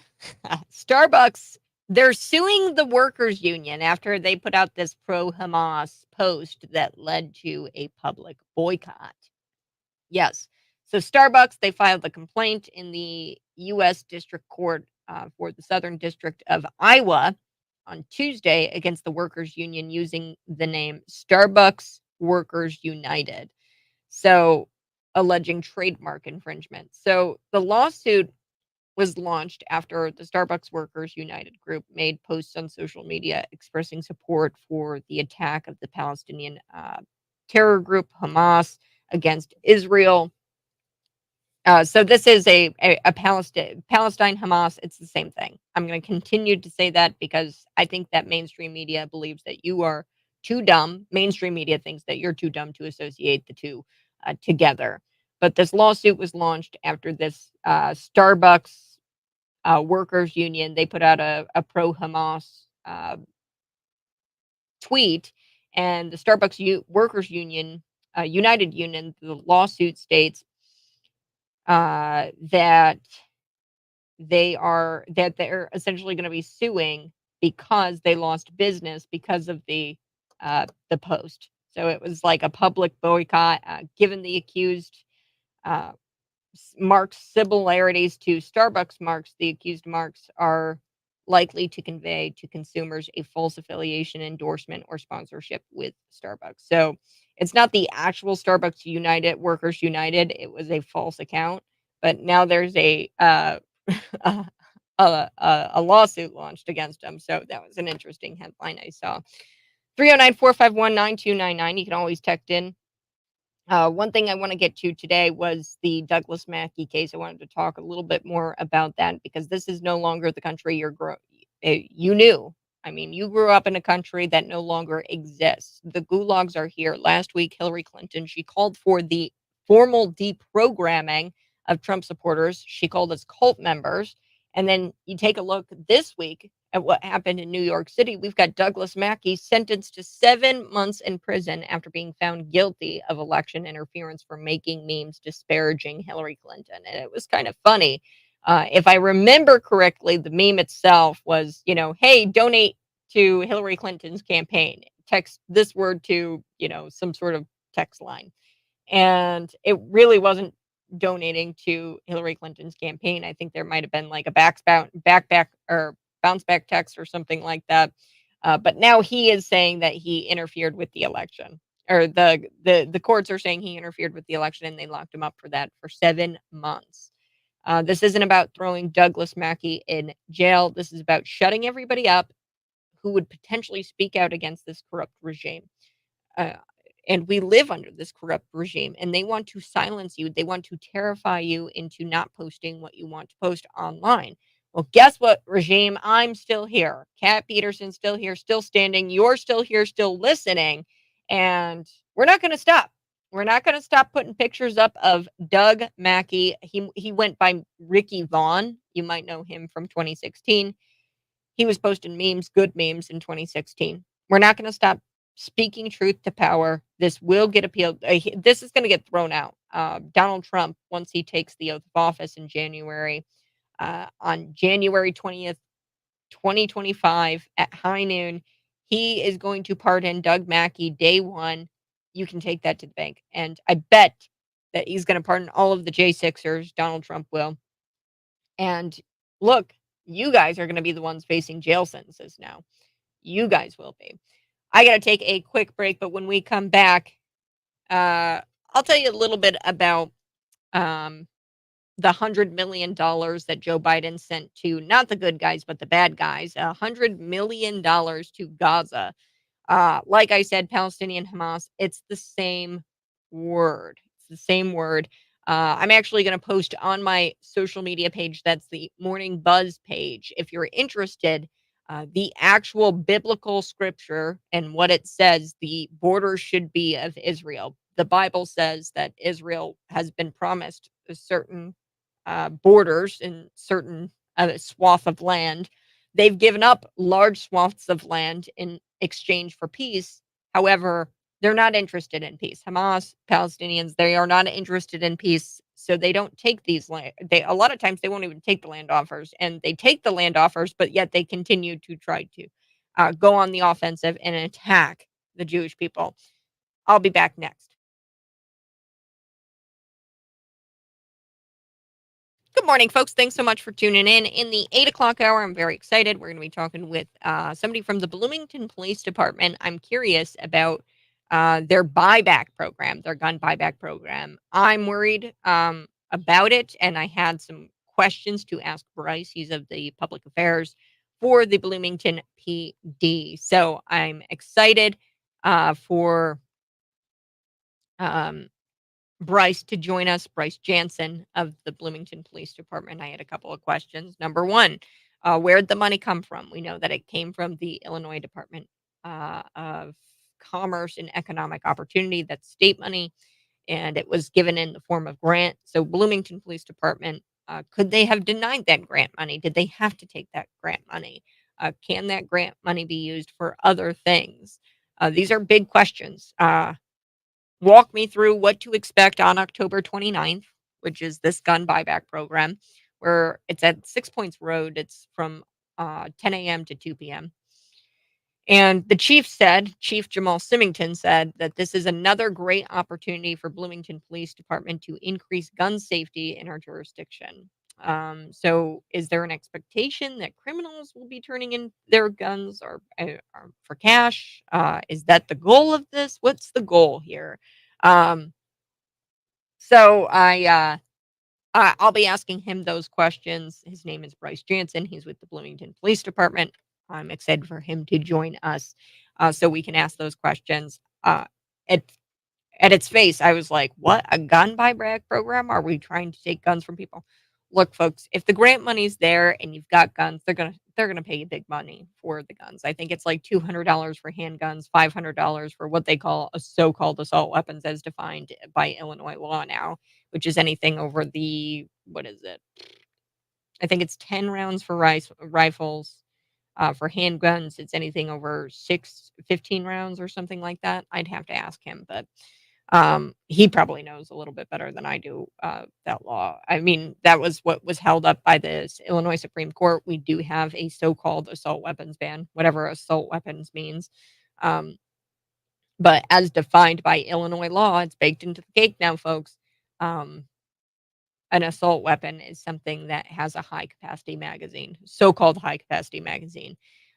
So those are like going for $500. I think that the buyback program, look, if the money can't be used for anything else, I mean, come on, right? You might as well get some cash for your guns and then go get to the Princeton Gun Show and buy some more, right? I know some folks who um, need need to get rid of guns, right? And they don't know how to get rid of them. And if you take it to a gun dealer, maybe that gun dealer won't give you the right amount for it. This is it sounds like generous. It sounds pretty generous the amount of money that you're going to be getting for um your gun. So I'm going to try to get Bryce Jansen on. I agree. The goal is data and surveillance systems tech. Yeah, that's why I want to ask him, hey, walk me through what I have to give you because they say no questions asked. So I don't know if they need your name. I don't know if they need like your FOID card and if they're going to enter you into some sort of database or what. But that would be a question too that I've got for them. So we're going to be back talking a little bit about that. Uh, like I said, there was also the insurrectionists who took over the Capitol yesterday. Shout out to Brandon Williams. He's a representative, congressman. He held the Israeli flags over the protesters who busted into a Capitol building. Hero. We'll be back talking a little bit about that here in just about a minute. Please smash the like button. Let me get to your comments.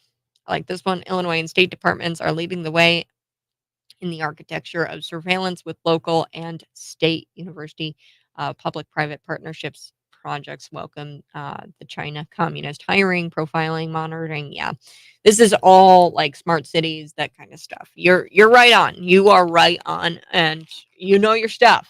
Uh, Freiburg.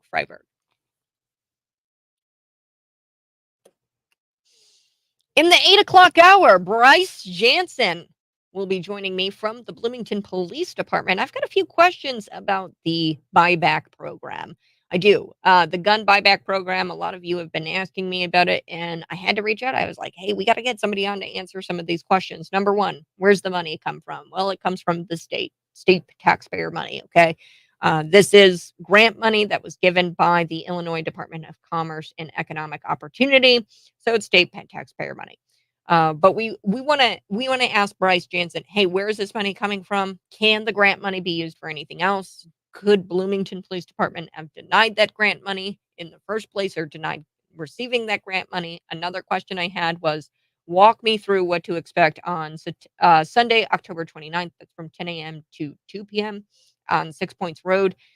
Walk me through what to expect. Am I going to be entered into a database of some kind? Do I have to give you my name? What happens if I bring you my gun in exchange for cash? Because to be honest with you, they're giving you quite a bit of cash. Okay, I looked at it. It's like $200 for handguns, rifles, for so-called assault weapons, which is now defined by Illinois as anything with magazine. I think higher than 15 rifles. It might be higher than 10.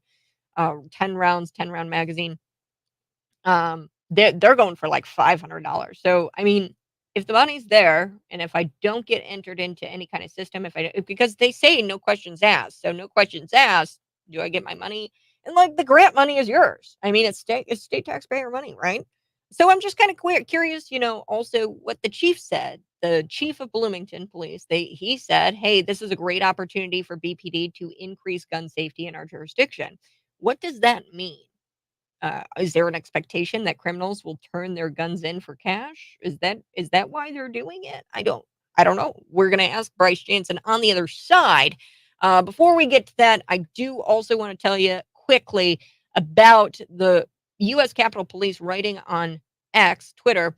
A group of protesters are demonstrating inside the Cannon Rotunda. This is the Capitol building. Demonstrators are not allowed in congressional buildings. We warned the protesters to stop demonstrating. They did not comply, so we began arresting them. I'm looking for the October 18th committee. Okay, so I am looking for that. There were some who Democrat insurrectionists who stormed a U.S. Capitol building for a Gaza ceasefire. Did the Hamas caucus coordinate that? Did the Hamas caucus coordinate that, allow them access? This was the darkest day in our democracy. I'm telling you, it's a dark, dark day for democracy. October 18th. I'm looking for the October 18th committee to hold these domestic extremists accountable. Just wait, they're coming for you. They're coming for you, okay? Domestic extremists, probably not. But on the other side, this is the Morning Buzz. You can text me at 309-451-9299. You can also see me live in studio. That's YouTube, Facebook, Twitter, and Rumble. We'll be right back.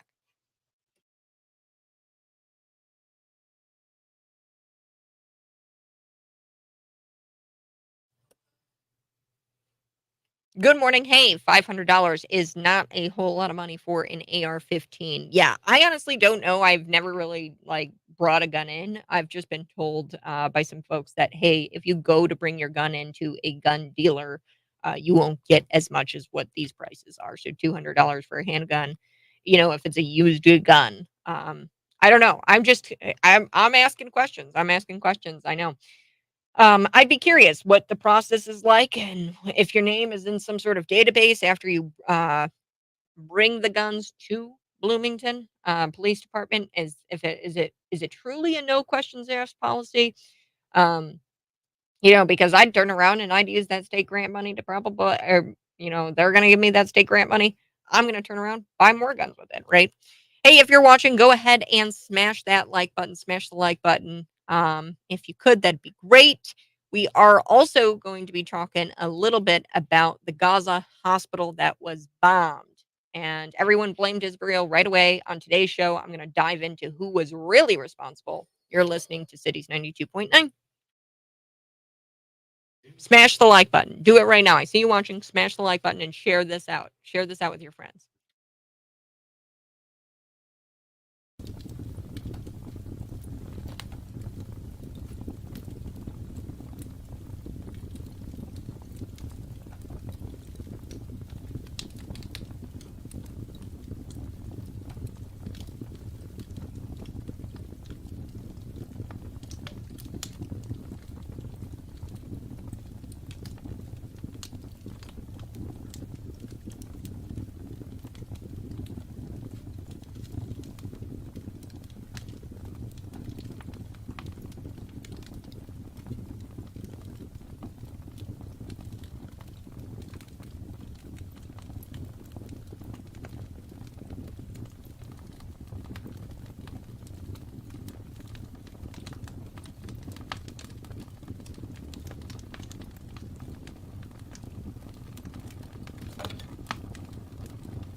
You guys remember Hillary Clinton, calling for the formal deprogramming of Trump supporters, calling us cult members. Yeah, I remember that. That was last week. This week, guess what happened? A federal judge sentenced Douglas Mackey to 7 months in prison after being found guilty of so called election interference for making memes that disparaged poor Hillary Clinton. We're going to have to talk about that here coming up in just a little bit. Also, Governor J.B. Pritzker out there this morning. He just announced a national effort. This is a lobbyist group. He's going to be lobbying for pro abortion issues, ballot initiatives nationwide. He's taking to the streets to, quote, take the fight to right wing extremists across the nation. We're going to talk about that here coming up in just a little bit. I know y'all were asking me a lot about the buyback program, the Bloomington buyback program. It's a gun buyback program. So it's going to be happening on Sunday, October 29th. And a lot of you were like asking, hey, where's the money come from? Is it coming from a state grant? Well, it is. It's coming from a state grant. It's from the Illinois Department of Commerce and Economic Opportunity. And it was given to the Bloomington Police Department. And I mean, they're paying, I think, pretty good money for your guns, for you to go and get your guns purchased by, or it's Guns for Cash. You get cash for giving away your gun. Joining me here on the line, I thought I was going to be talking with Bryce. I'm talking with the police chief, Jamal Symington. Thanks so much for Jamal, police chief, for joining me here on the buzz. Just a couple of questions for you about the gun buyback program. Yes. Awesome. Good morning. Good morning. Good morning. So, first off, where does the money come from? I know I already talked about it coming from the Illinois Department of Commerce and Economic Opportunity, but where do they get it from? And how did the process kind of work for you guys to obtain the funds? Yes, the legislator had designated monies to this program through the Department of Commerce and Economic Opportunity. So those grants were posted and provided to cities through representatives of jurisdictions who supported and sponsored the monies to go to certain cities within Illinois. So we latched onto that opportunity and are very thankful for the monies that have been provided to the city of Bloomington. Yeah. So did you guys file an application for that money? Was there an application process, or was it just automatically given to you guys? No, we actually had to file an application, and you had to give a proposal for what you would use those monies for. And for instance, the gun buyback program was one of those. Text the tip, the safes that we provided for gun storage. We had a youth summer camp, among some other technological advances that we were able to make here at the city of Bloomington because of those monies. Mm. Oh, yeah, I remember. It was were the gun safes that the Bloomington Police Department gave away. Was that part of this program or part of the grant money as well? Yes, it was.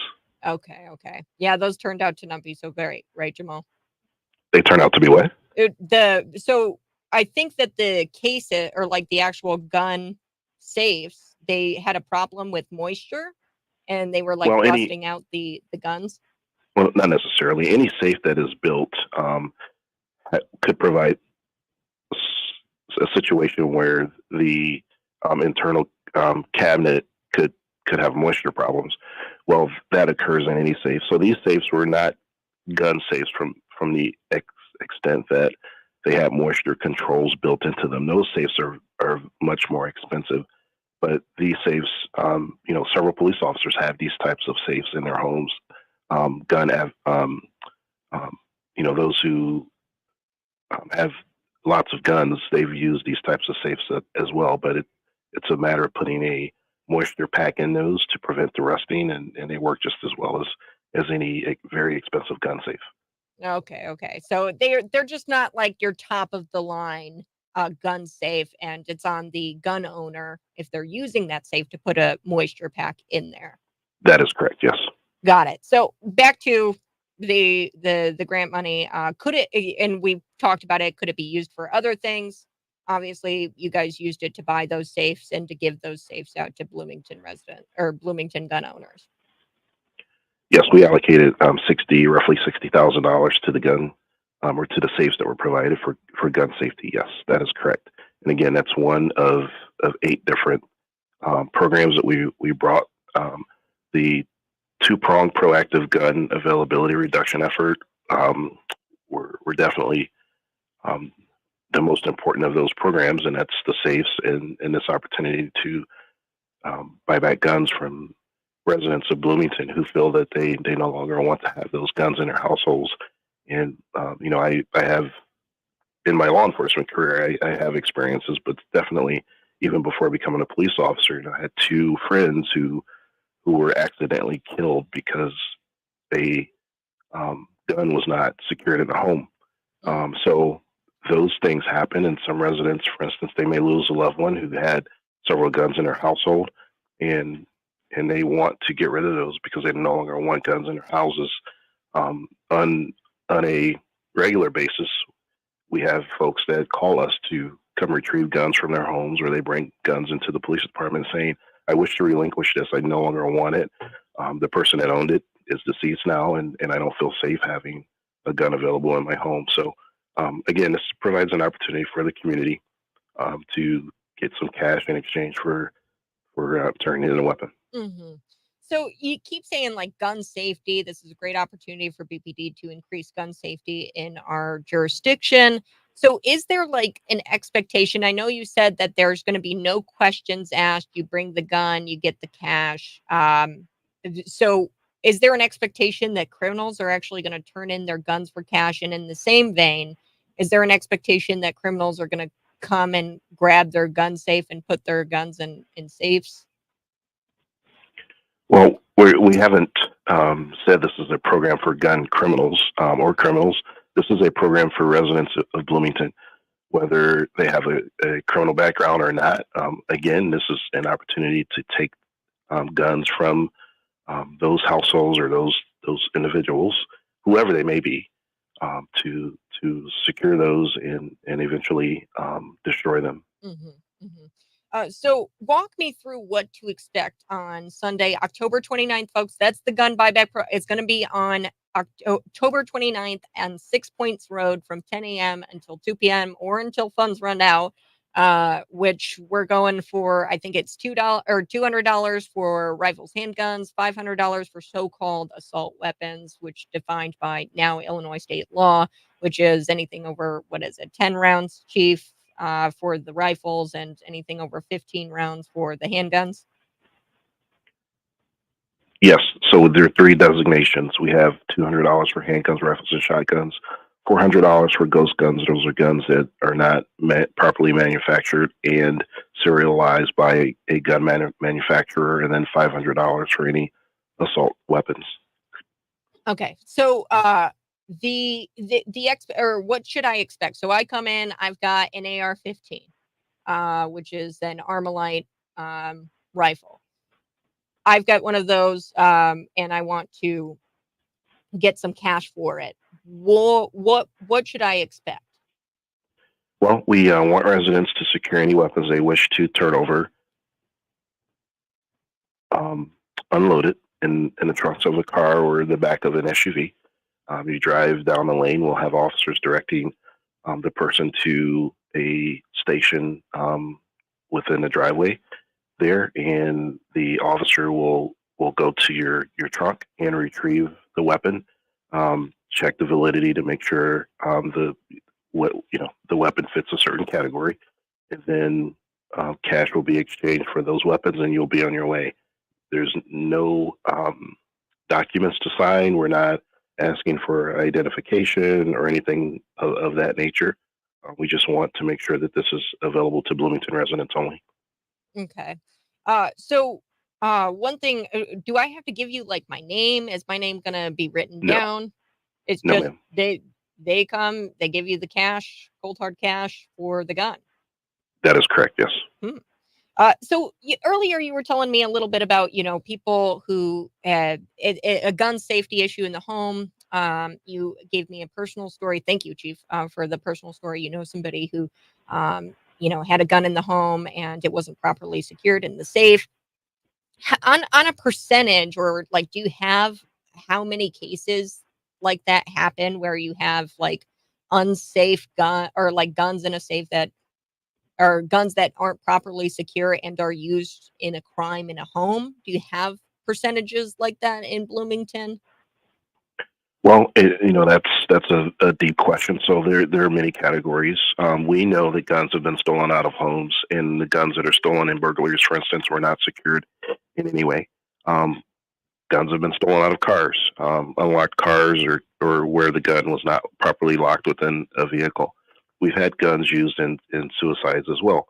And so, as life goes on, sometimes people face mental health challenges, and their family members who want to again get rid of weapons in those environments of those who have been diagnosed to have mental health challenges, to not expose them to a weapon where they could make a decision that ends their life. So there are many instances. I don't have a percentage per se or an exact number to give you this morning. That's something we can certainly research and try to provide more information to you about. Yeah, thank you. I'd appreciate it. And then also one last question. What I was curious about was once the BPD gets all the guns, so you go through, it's like a drive-through. You just got the gun in the trunk. They give you cash, no questions asked. Your name isn't even on the. You don't even have to give your name. That's pretty incredible. And uh, so, what does BPD do with the guns afterwards? Do they like destroy them? Do they sell them? Yes. So we'll go through an inventory process. We will, of course, run the number of any serialized weapon to determine whether a weapon had already been stolen from a rifle gun owner, or is part of an ongoing investigation.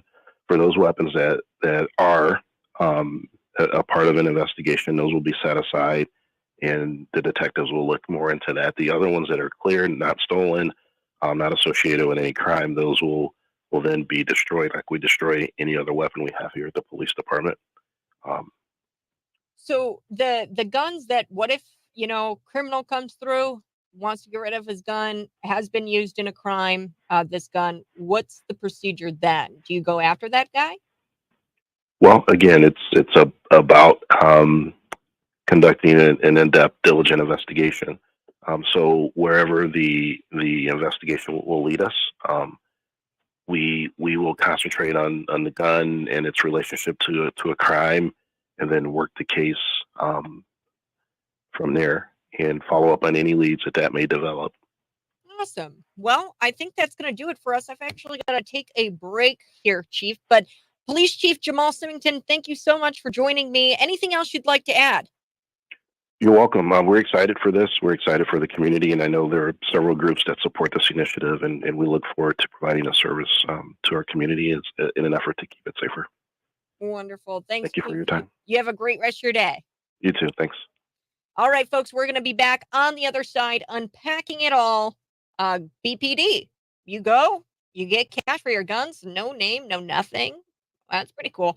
But one thing I've got a couple of things. The legislator who pushed all of this, right? You're probably thinking to yourself, my state taxpayer dime, my money is going to be dedicated to this gun buyback program. People are having my money in exchange for their guns. You're probably thinking, how did this even start? We're going to unpack it. The legislator behind it, getting that grant money secured for the Bloomington Police Department and other police departments across the state. That's next on the Buzz.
Good morning, folks. Thanks so much for tuning in. I so do appreciate it. Whoa, the text line. I'll get to your very, very busy text line. Buyback. They never owned it.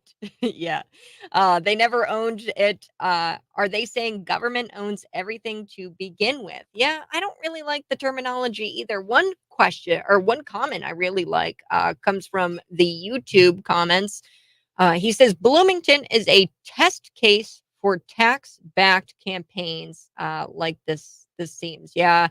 The grant money, like I said, the legislator behind that, Sharon Chung, she secured that grant money. The Sharon Chung legislator, she got that grant money. What this is Sharon Chung is now able to say, look what I did to get guns off the street. I am against, guns, and I'm making the streets safer, and I'm taking guns off the street. Look, folks, I would love to see something like that. And really, ultimately, it is kind of infringing on your Second Amendment right because you've got the gun dealers, the local gun dealers, who get screwed because now they don't get that money, that revenue from the they purchase your old guns to resell them. You go into a gun shop, you buy a used gun. Where do you think that came from? Somebody went to that gun dealer, sold that gun dealer a used gun of theirs. So now you're robbing that revenue from that gun dealer, the gun dealer, the private business.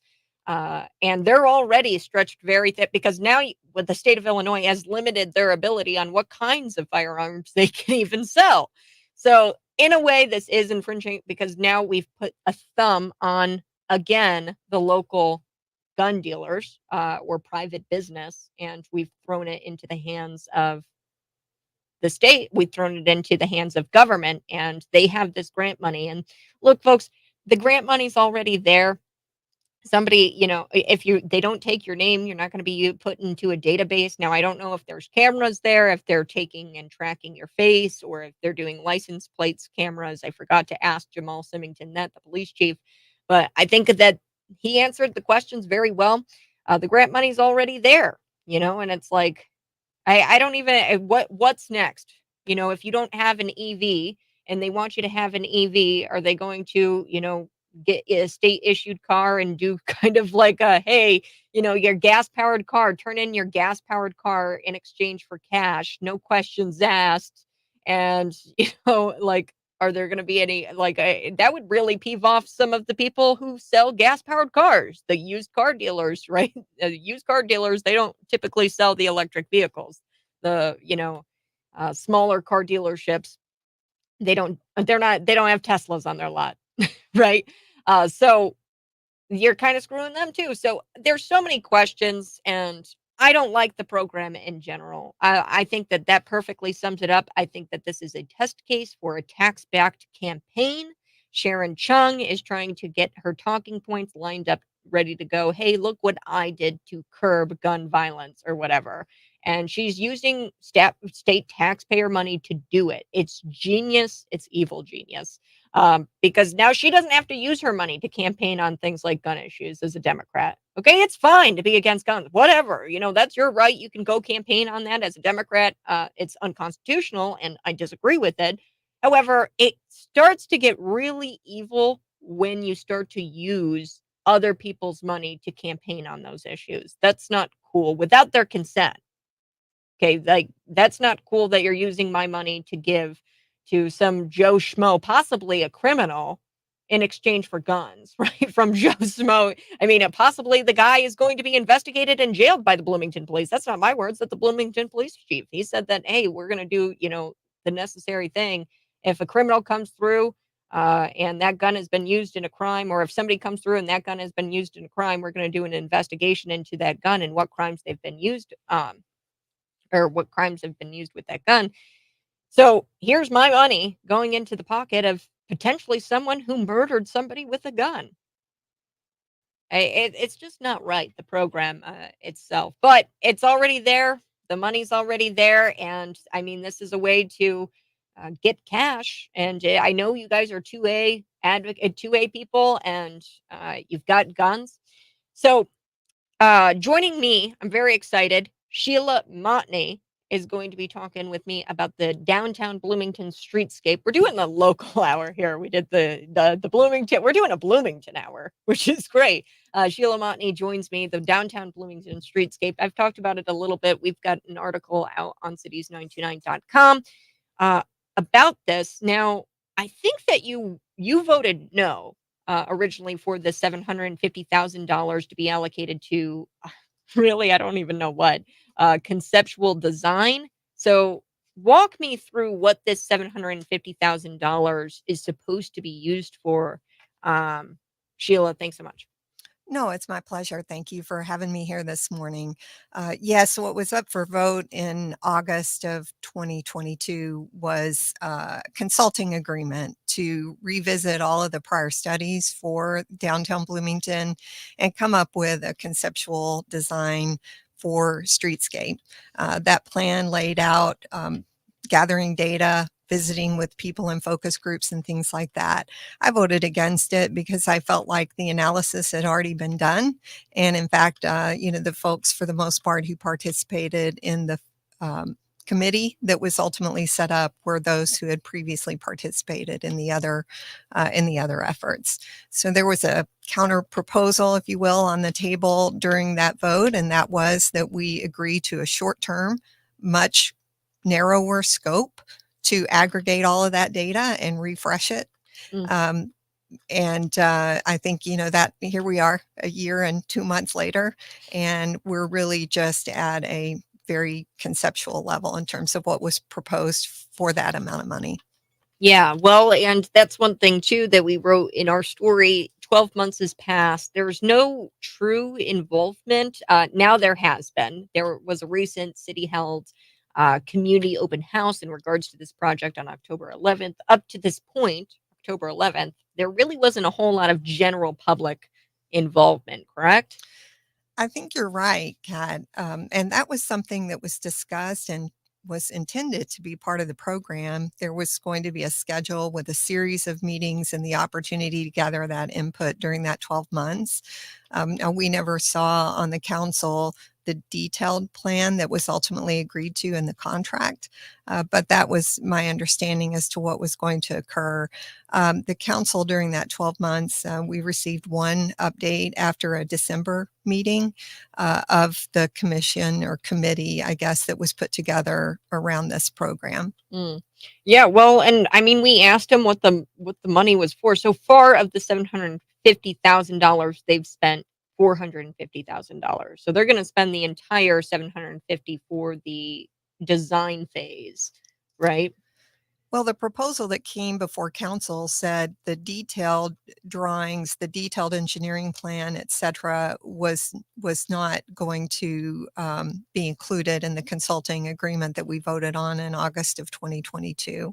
And I may not be remembering the amount of the spend correctly, but it was only one proposal and it was kind of an all-in, but still at a high level in terms of the work product that would be delivered.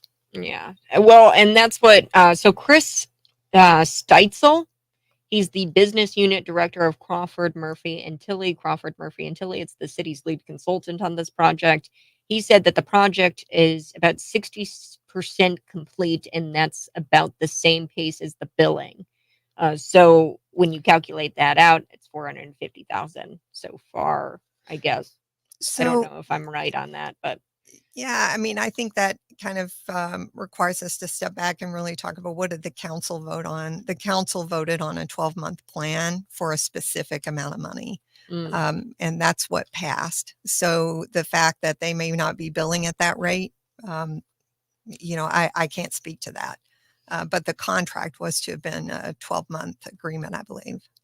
Okay, so what could potentially happen would be if they're billing way too much, and if they're billing out and they're outpacing what was agreed upon at that city council meeting, they could come back and ask for more money on top of the 750. I suppose that's possible. But if they're still billing within the terms and what ultimately the city laid out in terms of the duration of that billing, I don't know. Yeah. Really quick, I do also want to ask a little bit about, just the project in general. I mean, it looks like it's going to go through. Now, this is the design phase. Now, if they're complete the design phase, we're $750,000 in, possibly. Uh, do we have to go through with the entire project? Well, the answer to that would be up to the appetite of the council. For anyone who's listening who wants to learn more, you do have the article on your Facebook page, on your website, downtownforeveryone.com. There's an opportunity to click on that and provide your points of view about this. But just to talk about what's at stake here, the estimated spend has been ballparked at 30 to 35 million dollars, I believe. What this is all about is really taking a conceptual design for creating an infrastructure throughout the downtown that is a little bit more uniform, that has more decorative pavers and things of that. But it also includes things like potentially removing parking near the businesses and looking at a more centralized parking approach. It also includes potentially removing car travel lanes in favor of a more pedestrian friendly downtown. Downtown Bloomington is quite big. And for those who are going to be looking to go to dinner or lunch downtown during the winter months specifically, parking remotely and walking to those businesses, that could present some challenges for those Mhm. local businesses. Well, and I'm glad you brought this up. So this is, I think, what is part of a much bigger plan, something called a smart city. And it's not, you know, uh, conspiracy theory. This is an actual global initiative put on by the World Economic Forum. You can look this up on their website. It's a smart city initiative. Back in 2022, I've got the Bloomington Deputy City Manager, Billy Tias. He said that smart tech will be a key part of the downtown streetscape plan under development. So, I mean, already we've got the people who are kind of through this like conceptual design process. They've already come out and said that, hey, in this process, we're thinking about other projects. We're thinking about, we're trying to make it other project friendly, I guess is the layman's term.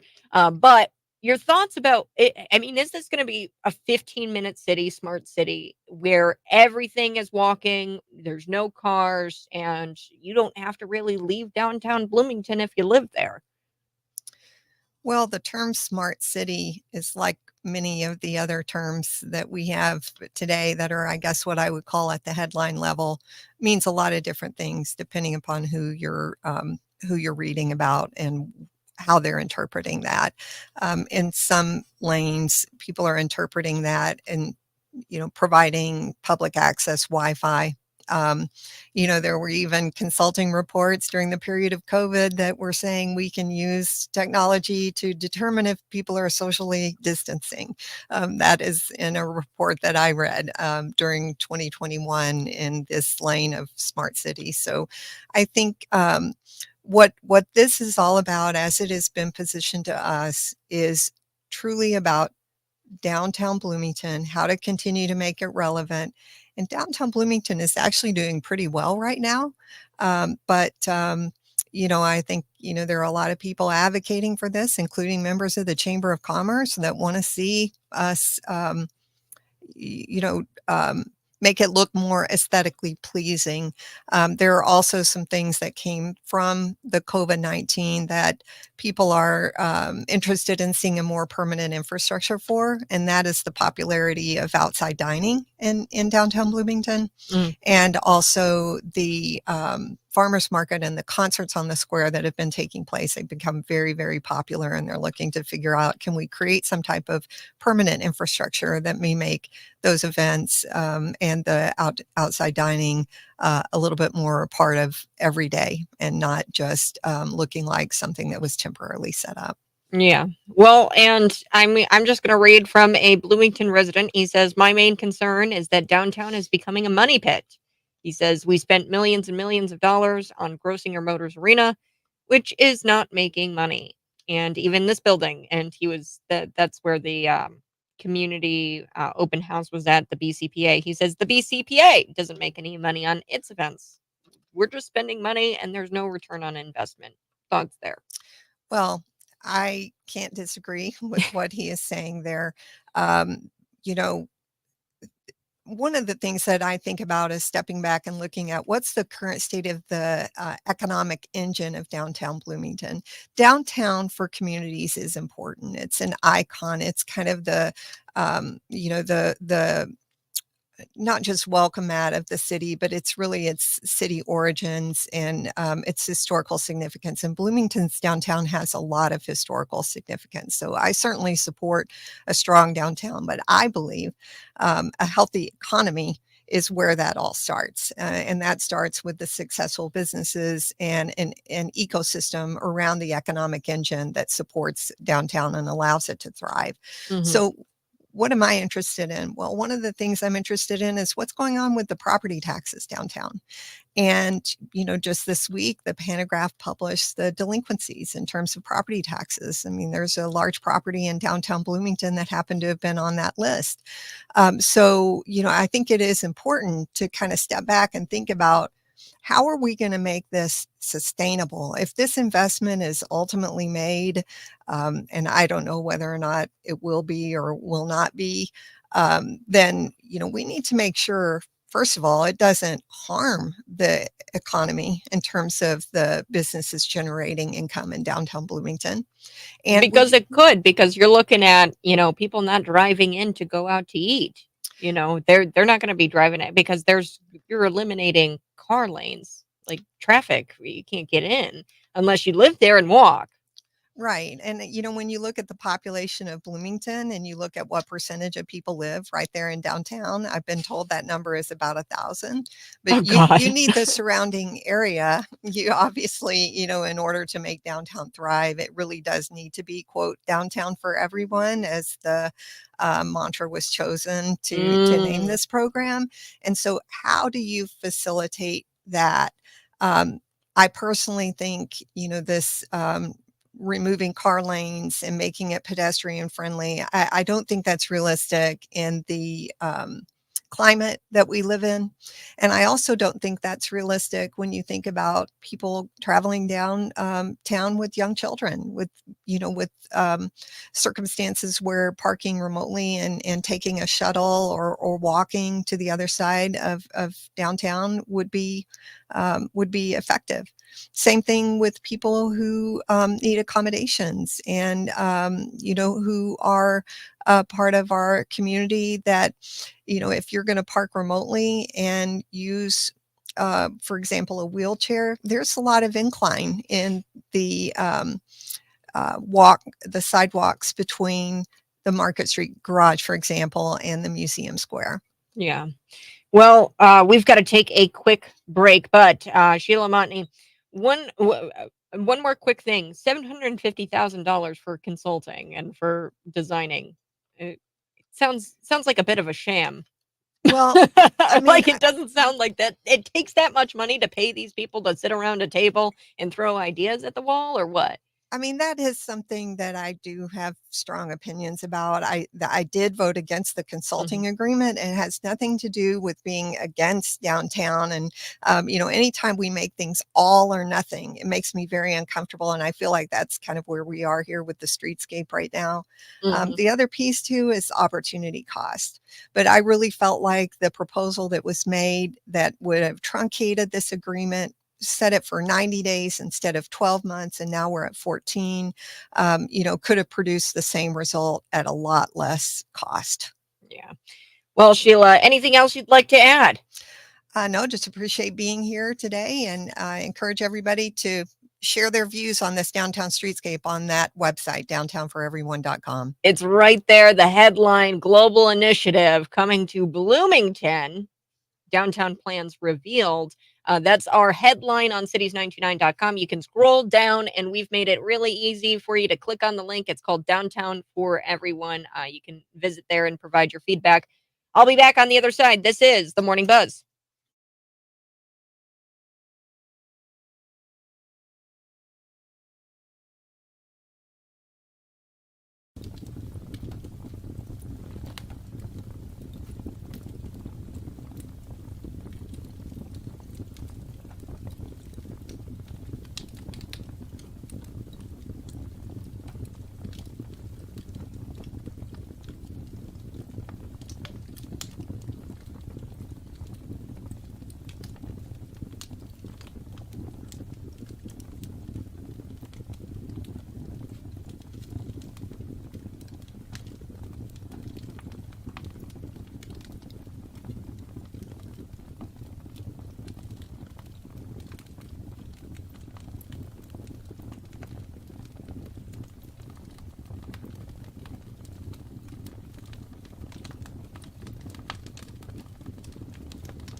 Good morning, folks. Thanks so much for tuning in. I so do appreciate it. Go ahead, smash that like button. We're going to come back. I've got a couple of national stories that I want to hit before I go for the day. Hundreds of Democrat insurrectionists, they stormed the Capitol building calling for a Gaza ceasefire. Did the Hamas caucus put them up to it? Did they allow them access to that building? I want to know. This was the darkest day in democracy. It's the darkest day in democracy, to steal the headline from the Washington Post about January 6th. Now, these were Democrat insurrectionists. I'm calling for an October 18th committee. We need to hold the domestic extremists, the terrorists accountable. Yes, the pro-Palestinian protesters, they came into the Capitol building. And I mean, for note, just take a quick note, a brief note. Demonstrations are not allowed in Capitol buildings because it disrupts the business of the people. Okay. Capitol Police, they put on their Twitter, they said the group of protesters who were demonstrating inside the Cannon Rotunda, which is the Capitol building there, a building. Demonstrations are not allowed inside of the congressional buildings. We warned the protesters to stop demonstrating, and they did not comply, so we arrested them. Whoa. So they arrested them. I'm curious, did they shoot them in the face like Ashley Babbitt? Because that's what happened to Ashley Babbitt, who went in and protested the election January 6th. She got shot. She died. She was crawling through a window, and she was shot at point blank. Now, go lock them up. Go lock them up like you did the January 6ers. I doubt it. They're going to get a slap on the wrist. They're going to say, you were trespassing, slap on the wrist. They arrested them to, make a scene of it, but they're not going to be locked up without toilets, without clothes, without mattresses, like the J6ers were. So these were anti-Israel groups. There's groups out there who posted actually an advertisement in the New York Times. And what's incredible is the New York Times, they're not going to be punished for publishing quite literally incitement. They published an ad telling people to go to this Capitol building or to go to the congressional building where they conduct the people's business. And they published an ad calling for people to go and get the Biden administration to facilitate an immediate ceasefire in Gaza and to stop sending Israeli military more weapons. So that's what's going on. We're going to talk about it. The New York Times, the editor, the publisher, where's the incitement charges? I want to know where the incitement charges are. They published an ad telling people to go and commit a crime.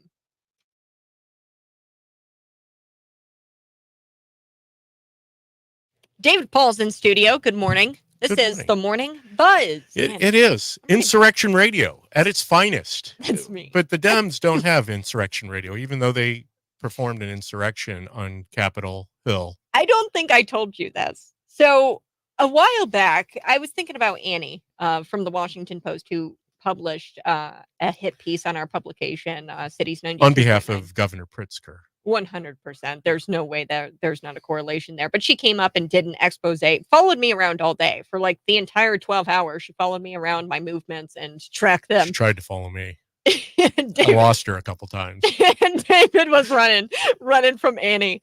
But Annie actually changed her story, which was incredible. What? Yeah. So I actually read the story back, and I don't do this often. I read it once, and then, I didn't think about it. She went back and changed her story. So she called me QAnon. I didn't demand that she change her story. I don't care. Okay. But she asked me the question, hey, are you QAnon? And I looked at her and I go, ma'am, I'm QAnon as much as you are Blueanon. Yeah, and that was my direct quote.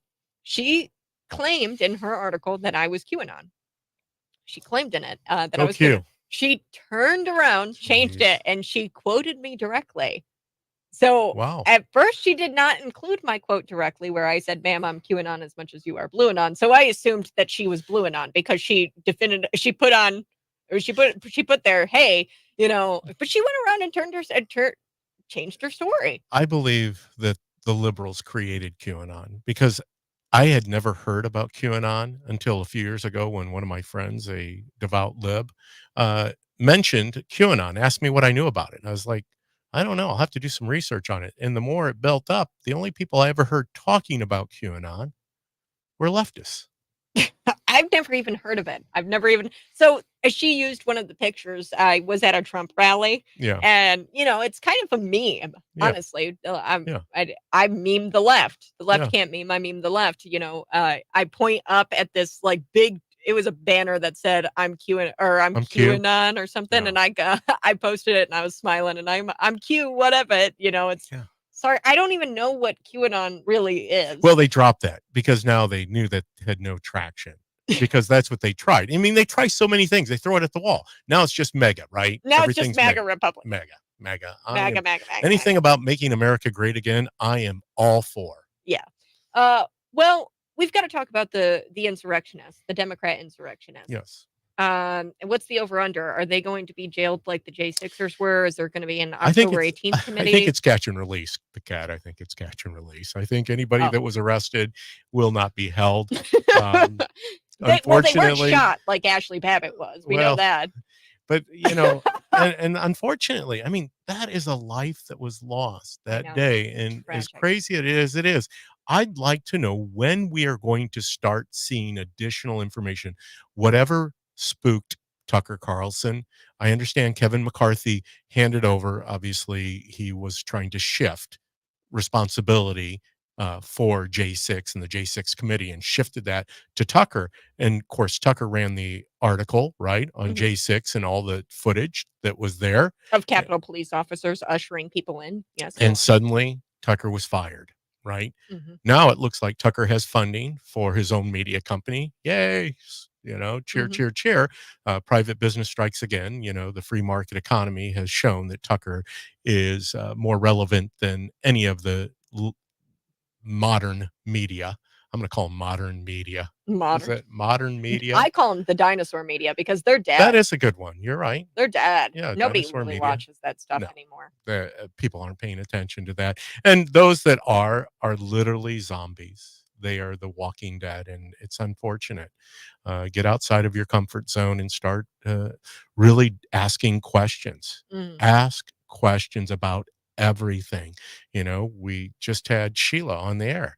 I mean, she's somebody who's out there fighting. Yeah. And it's unfortunate. Great. And like she says, we're outnumbered, right? Because a small select group of people has garnered the controls. And they are determined, I believe they're determined to take us into an area that isn't American. Well, there's got to be a middle ground. And I love how she said that. And we're going to have to go for the rest of the day. But Sheila Montney, she told us about the downtown Bloomington streetscape. Why does it have to be end all, or why does it have to be this? It's got to go. We've got to do this $30 million project, or we can't have it. There's got to be something where we can fix downtown without making it into a so-called smart city and doing all of this outrageous nonsense. When you have the votes and you're a supermajority, and that seems to be a theme throughout the state of Illinois and at these municipal levels, no different in the town of Normal, city of Bloomington, they're going to run the table on you. All right. We're going. I'll see you tomorrow morning, 6 a.m. to 9 a.m. Thanks so much, David Paul Blumenshine. Catch him Sunday from 1 to 3 p.m. Bye-bye. Love you.